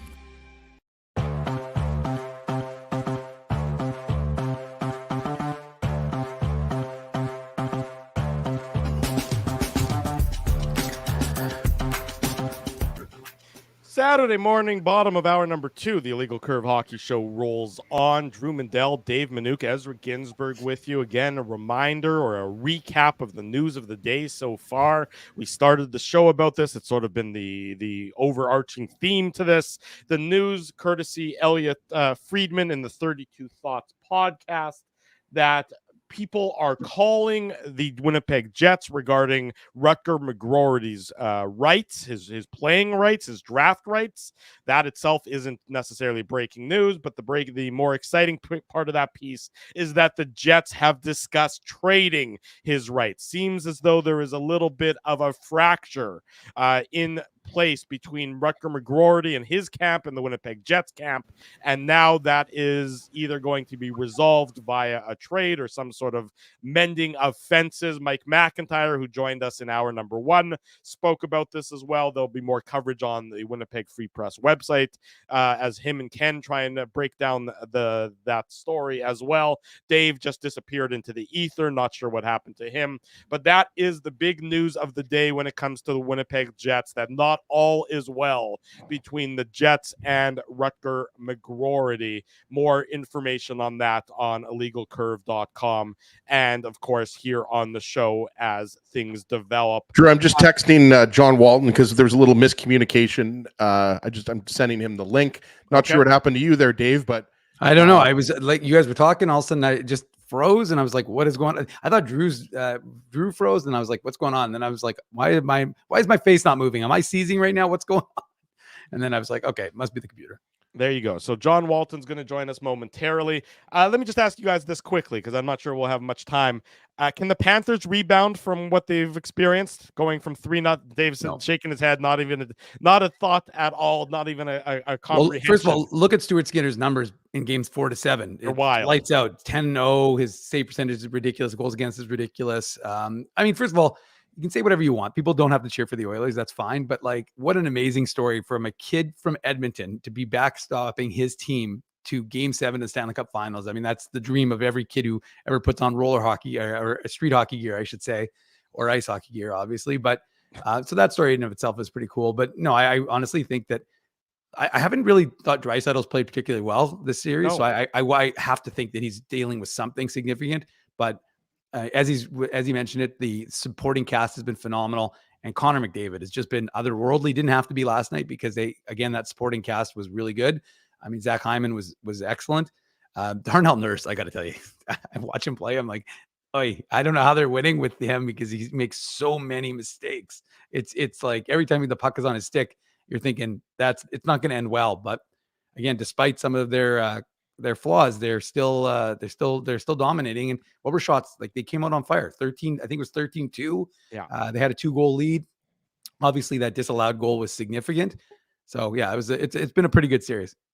Florida certainly looks shell-shocked. We'll touch more on that, but let's welcome to the program Washington Capitals play-by-play broadcaster John Walton joins us on the show. John, good morning. Thanks so much for joining us this morning on the Illegal Curve Hockey Show. Yeah, good to be with you guys. Thanks for having me. It's our pleasure, John. You know, we've been doing this for a long time, as you have as well. There's not very many moves in this league that go underreported and just become whoa when you see them happen. That was earlier this week with the acquisition by the Capitals of Pierre-Luc Dubois, just out of absolute nowhere. I guess your initial impressions and take us through your reaction to when that news came out earlier this week. Well, I think it was a little surprising just because of the timing and Stanley Cup final. And I think you're kind of lulled into, okay, free agency's coming. And, those are the kinds of things that happen here maybe in a week or so. So the timing, I guess, part of it. But I think also just with what has gone on in and around Washington, we have heard Brian McClellan for more than a calendar year now say that he wanted to find ways to upgrade the top six for the Caps. They need more speed. They need youth. They need offensive guys as they transition to what's next, out of the Rock the Red, Ovechkin, Stanley Cup era to what is coming up. And I guess from that standpoint, it wasn't overly surprising when someone who has still a lot of upside, that is still young in his career. Yes, it's a lot of money. But Darcy Kemper had a lot of money on his contract too, and the goaltending situation had changed in Washington really in the middle of last season. So I think in a lot of ways, it's not without risk potentially, but I think that it's a good risk maybe for both sides. And, given the coach that is in Washington, anybody that spent any time around Spencer Carberry, if there is an unlocking of Pierre-Luc Dubois, so to speak, Spencer Carberry, I think, is probably that guy. John, we often talk about, win now in Winnipeg, right? Like obviously this Jets team, they can't afford, to miss the playoffs. This is a team that, has Stanley Cup aspirations. We'll see, how far they go. Obviously there's a lot of balls up in the air with the Jets. I'm not sure if you heard the Rutger McGroarty news, but he's a guy who could be on the trade block. We were talking about that earlier, but I wanted to ask you in terms of the Capitals and win now, like how much of this has to do with the fact that Alex Ovechkin's only got a couple years left on his deal? Not necessarily saying they're directly related, but like I think you'd agree this Capitals team is a win now team as well. So even though, as you mentioned, the Capitals have been after improvement up the middle or in their top six, like how much does this trade have to do with the fact this Capitals team wants to get back, go deep in the playoffs? I mean, I think that's everybody wants to do that. I think even Brian McClellan would say that this is a team in transition. The 2015, 16, 17, and then winning in 18, the Caps are in a very different place than they are right now. This is not a team that can give up 2 or 3 goals in the first period and come back as, all right, they're going to score 5 or 6. They're just not that team. And what they are is a team that's had guys like Connor McMichael and Henrik Lapierre and Alexei Protas and guys who won a Calder Cup with Hershey last year to be able to step into NHL roles, got some playoff experience by making the postseason against the Rangers. It was a brief stay, but you'd like to think that that's a learning experience that they can draw on moving forward. So now, you've got, a high top 10 pick for the first time in forever in Ryan Leonard last year. The Caps will not pick in the top 10 this year. They are 17 as they head to Vegas.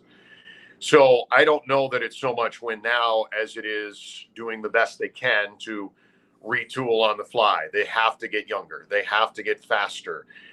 2 years ago, they had brought in Darcy Kemper and Charlie Lindgren to be the clear, here's number 1, here's number 2. And that plan now is, okay, Charlie Lindgren now is obviously the number 1 with the trade that happened this week. So they're going to need probably a veteran goalie. They are going to need to get younger and faster. They are not done by any means. I think free agency is going to be interesting. I think there could be other trades coming.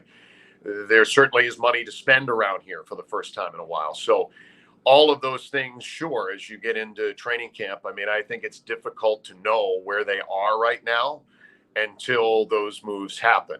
Is TJ Oshie going to play again? What does Alex Ovechkin have? The guy he was very quiet in the first half. He was very loud in the second half, and he was quiet in the playoffs. So what does he have left as he comes to camp? So I think there's a lot of questions around things here in the offseason. It's not going to be a quiet offseason around here. I think it's going to be very interesting to watch what happens. Well, John, one of those questions that at least I have, because when you think of Alex Ovechkin, you can't help but think about Nicholas Backstrom, of course, who was limited to 8 games last season. What is your expectation? Is there any update in terms of his progress from, I think it was a hip injury in November? So from your perspective, is there any sort of news on him for the 24-25 season? I don't think so. I don't think there's any real sense of optimism, if we're being honest. And I think now TJ Oshie has kind of fallen into that category too. TJ talked at Breakdown Day after the Rangers series and didn't really offer anything definitive on his future, and seeing how he's able to heal or not heal. It was a huge struggle for him to get to 1,000 games. He did it late in the year. He detailed, and his teammates detailed, a lot of things that he had to go through just to put on the uniform every night.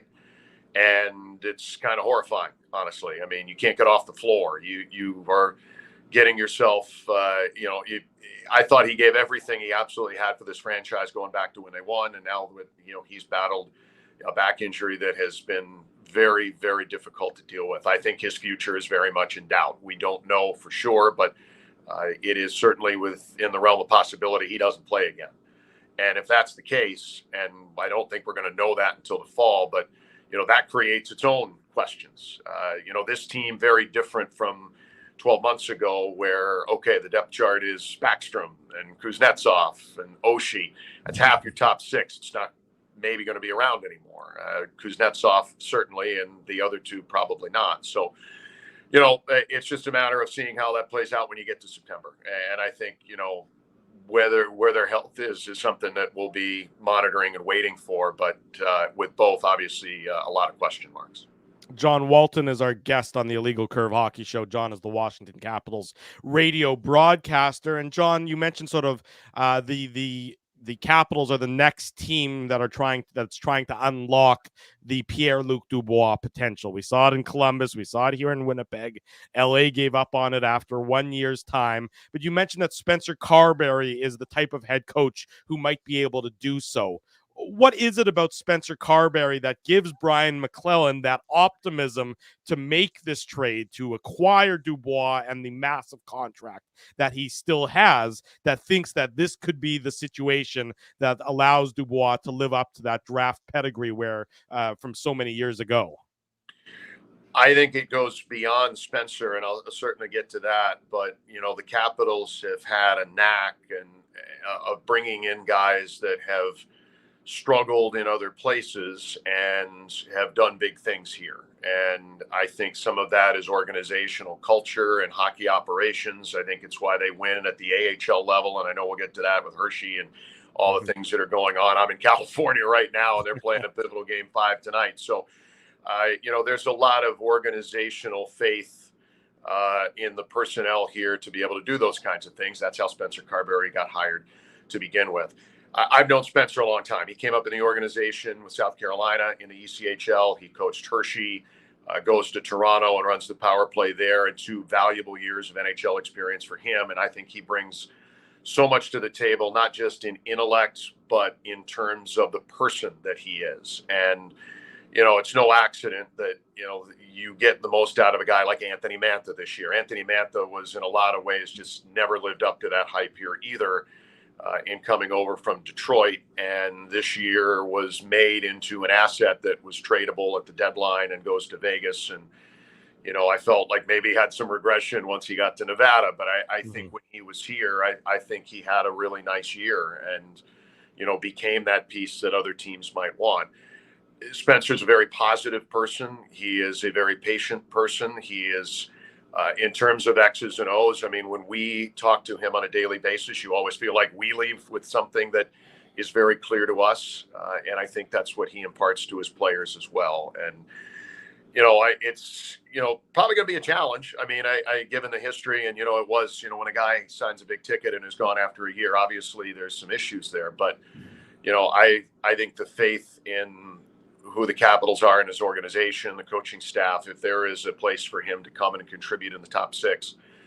And the Capitals need to take some risks. And I think they've done that with, Henrik Lapierre got drafted low in the first round, had a health issues in junior that maybe dropped him in in the pecking order. Ivan Miroshnichenko was the same way, where, can't miss talent, but had cancer, and it scared some teams off. And now he's thriving at the AHL level and got to play with the Caps even ahead of schedule. And hopefully he's a piece that, can contribute here in the not too distant future. So, the Caps they're a team that's used to doing this. And, it's not just in trades, and a lot of them, not all of them, but a lot of them have worked out. I think that's what the hope is here. John, I wanted you mentioned Game 5 coming up tonight in Coachella Valley. Obviously, Hershey had the big 3-2 win in Game 4. I wanted to just ask you about your expectations for Game 5, and specifically tie in Hendrix Lapierre, because I know he was a big part of Hershey's win last year. But when you're talking about some of these players that are going to have an impact in the not too so distant future, I imagine a lot of Capitals fans are ecstatic with how well. I mean, Hendrix Lapierre, we should mention, he did play the majority of the season with the Capitals, but Caps fans should be ecstatic, I imagine, are ecstatic how well he's been playing in the Calder Cup finals. I think he's up to 20 points now. He's been good. When we got to breakdown day after the Rangers series, I think there was some question in a lot of our minds whether or not even he was eligible to go down. He was on the AHL clear day list, but would he go down after playing in 50 games in the regular season, played 4 games against the Rangers in the playoffs, scored a terrific goal in that series against Igor Shesterkin too. So Brian McClellan was very clear in the directive to send him down they wanted him to come down here and dominate. And I don't know that I would put it in the dominate category. I think he did in Game 4 here, which was really good to see. He's gotten his points. That goal was his first on the road in the postseason. He'd been able to score at home. He's put up points. But I think, there was always a little bit more to give. And listen, he's a young player. And, he played more in the NHL this year than we thought he would, somewhat out of necessity when Kuznetsov was gone in the Players Assistance Program, and when Backstrom wasn't able to go, and Nick Dowd was out for a while. I mean, there was a lot of center issues in terms of injuries and otherwise that opened the door for he and Connor McMichael to play more. Having said that, he's still a work in progress. He's still a young player. And Brian McClellan said that he wanted him to come down and be able to dominate at this level. And I think we saw some of that in Game 4. I think you're going to need that here tonight in Game 5. Whoever wins tonight is going to have a big leg up. It's the last game in California. Series goes back to Hershey. It's every other day. The series is jammed in. The schedule's crazy for this, guys. We've gone from Pennsylvania to California and back, one day in between to get out here, one day to go back. The Bears were going every other day against Cleveland and had to go 7 games. It's a legitimate question. What do the Bears have left in the tank? And I think they showed in Game 4 that they're not ready to mail it in here. And even though they've got to be tired and they're beat up, and they've got 3 defensemen, regular minute-eating defensemen who are out and maybe for the rest of this series. And it's a tire patch back there of trying to get it to go. And yet they came out and they had their way with the Firebirds in Game 4 in a place that's really tough to play. Their building is nuts. They skate a little bigger and faster in this building. And they won. And now if they can do it tonight, you got 2 chances to win on home ice and go back-to-back and just player development for the Capitals. This is the 7th time since 2005 that the Bears have played in the Calder Cup final. And they won in 09, and they won in 10. They won in 06 under Bruce Boudreau. 3 different coaches have won. Unbelievable. Yeah, I mean, it really is. And it doesn't always translate to NHL success, but what it does give you is it gives you a very rich environment to grow your prospects.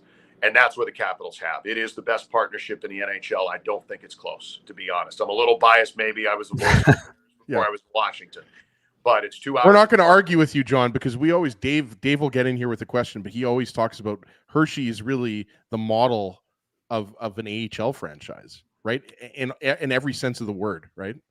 90 years that they've been doing this. And, only the original 6 have been around longer. And it is just a beautiful thing to watch 10,000 people every night and follow. And again, in Pennsylvania, you're between Pittsburgh and Philadelphia, and there's this very decent sized notch in the middle of the state that's Capitals country because of what's gone on for 20 years now. And the players that have come through here, the goalies that have come through here, NHL names that, the goalies that have gone elsewhere, Semyon Varlamov and Michael Neuvirth and Braden Holtby and, Mike Green and John Carlson and Carl Alsner and Jay Beagle and all the guys that, back in the day, and now that second wave is here. And it's very important. I don't think enough NHL teams pay attention to player development at the AHL level. They want their prospects to play, but they don't understand that they need a guy like a Dylan McIlrath, who's the captain here.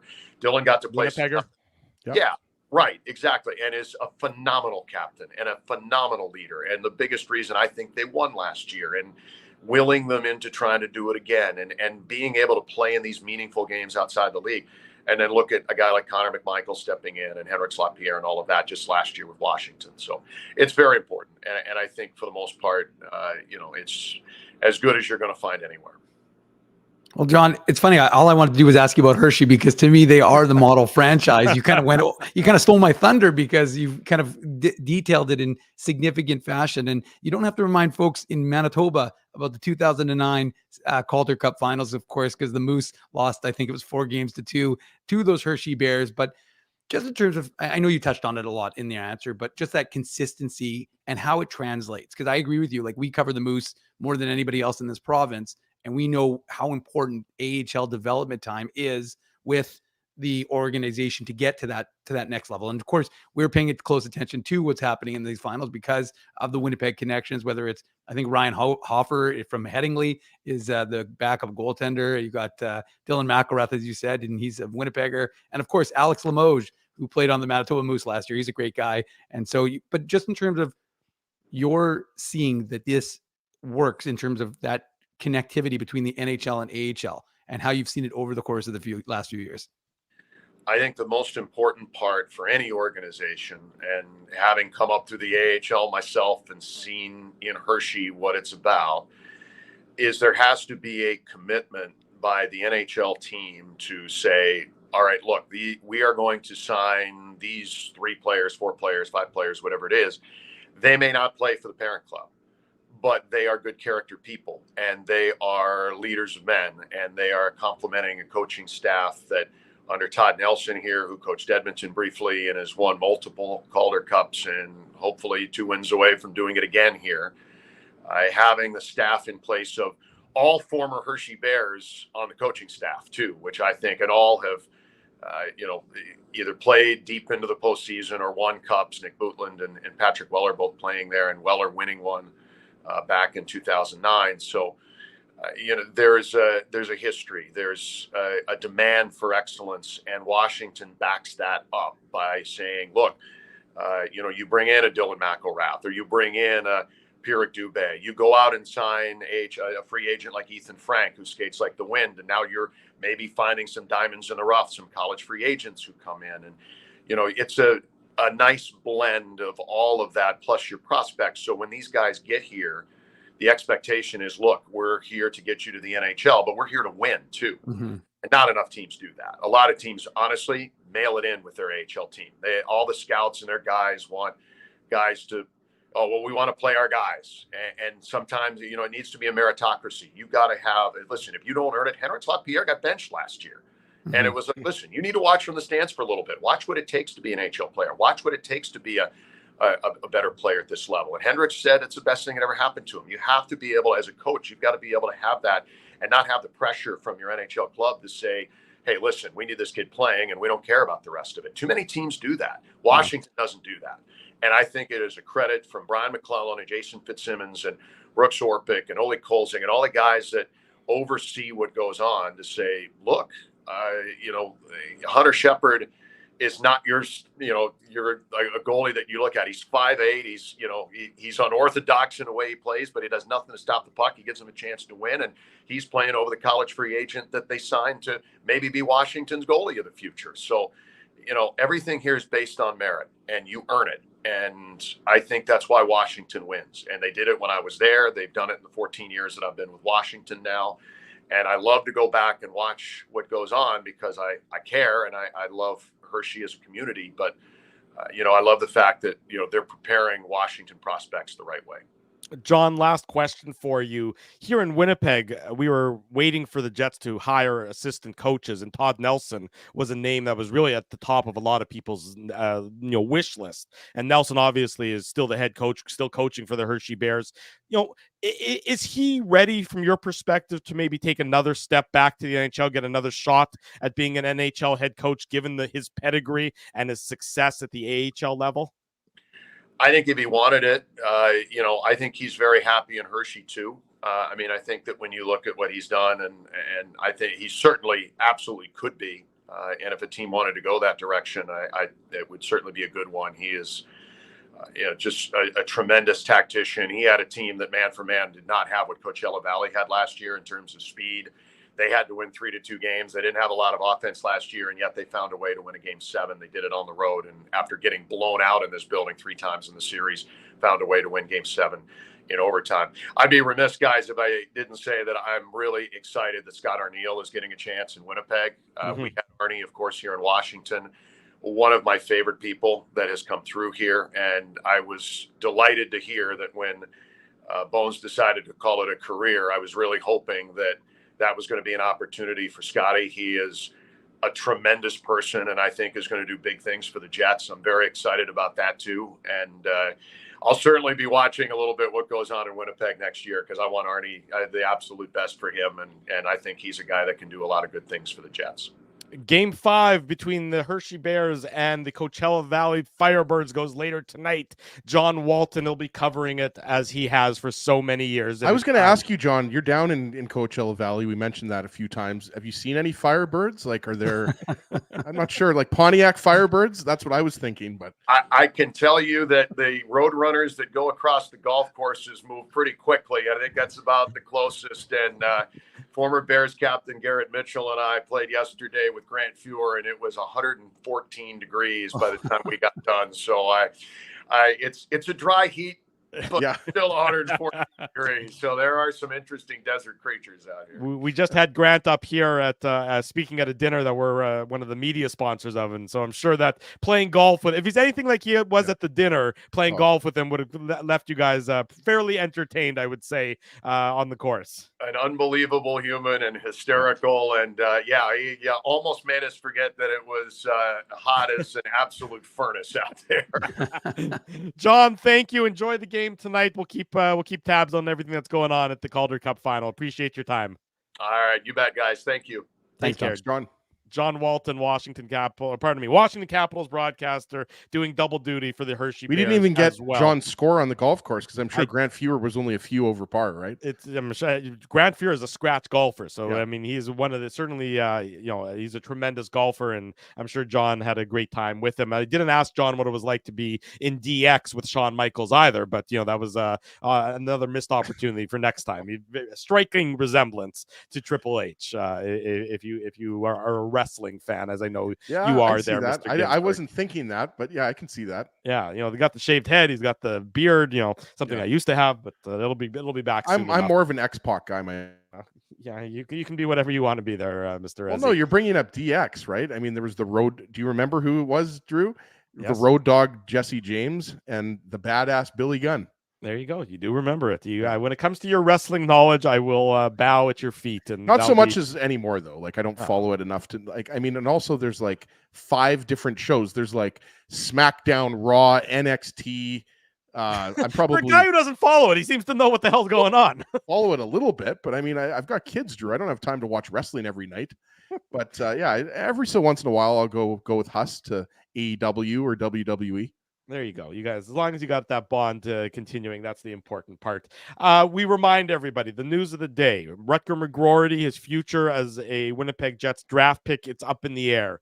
Teams are calling the Jets. The Jets aren't hanging up the phone. They're engaging in trade talks. Hold on. I was going to say earlier, Dave, does anybody talk on the phone anymore? Like, shouldn't Drew be saying like teams are texting and Chevy's answering the texts as opposed to the phone call? Like, it sounds he says he's having Chevy's conversations. a rotary dial phone, I don't know. Generally speaking, Ezzy, when you're having conversations, that's a communication between two humans of a discussion variety. So, I mean, I guess you could look at a conversation. I think if you're making a trade, you eventually get on the phone and talk to a person about making that trade. Yeah. You can't yada via text on a trade. You got to pick up the phone and call somebody at some point in time.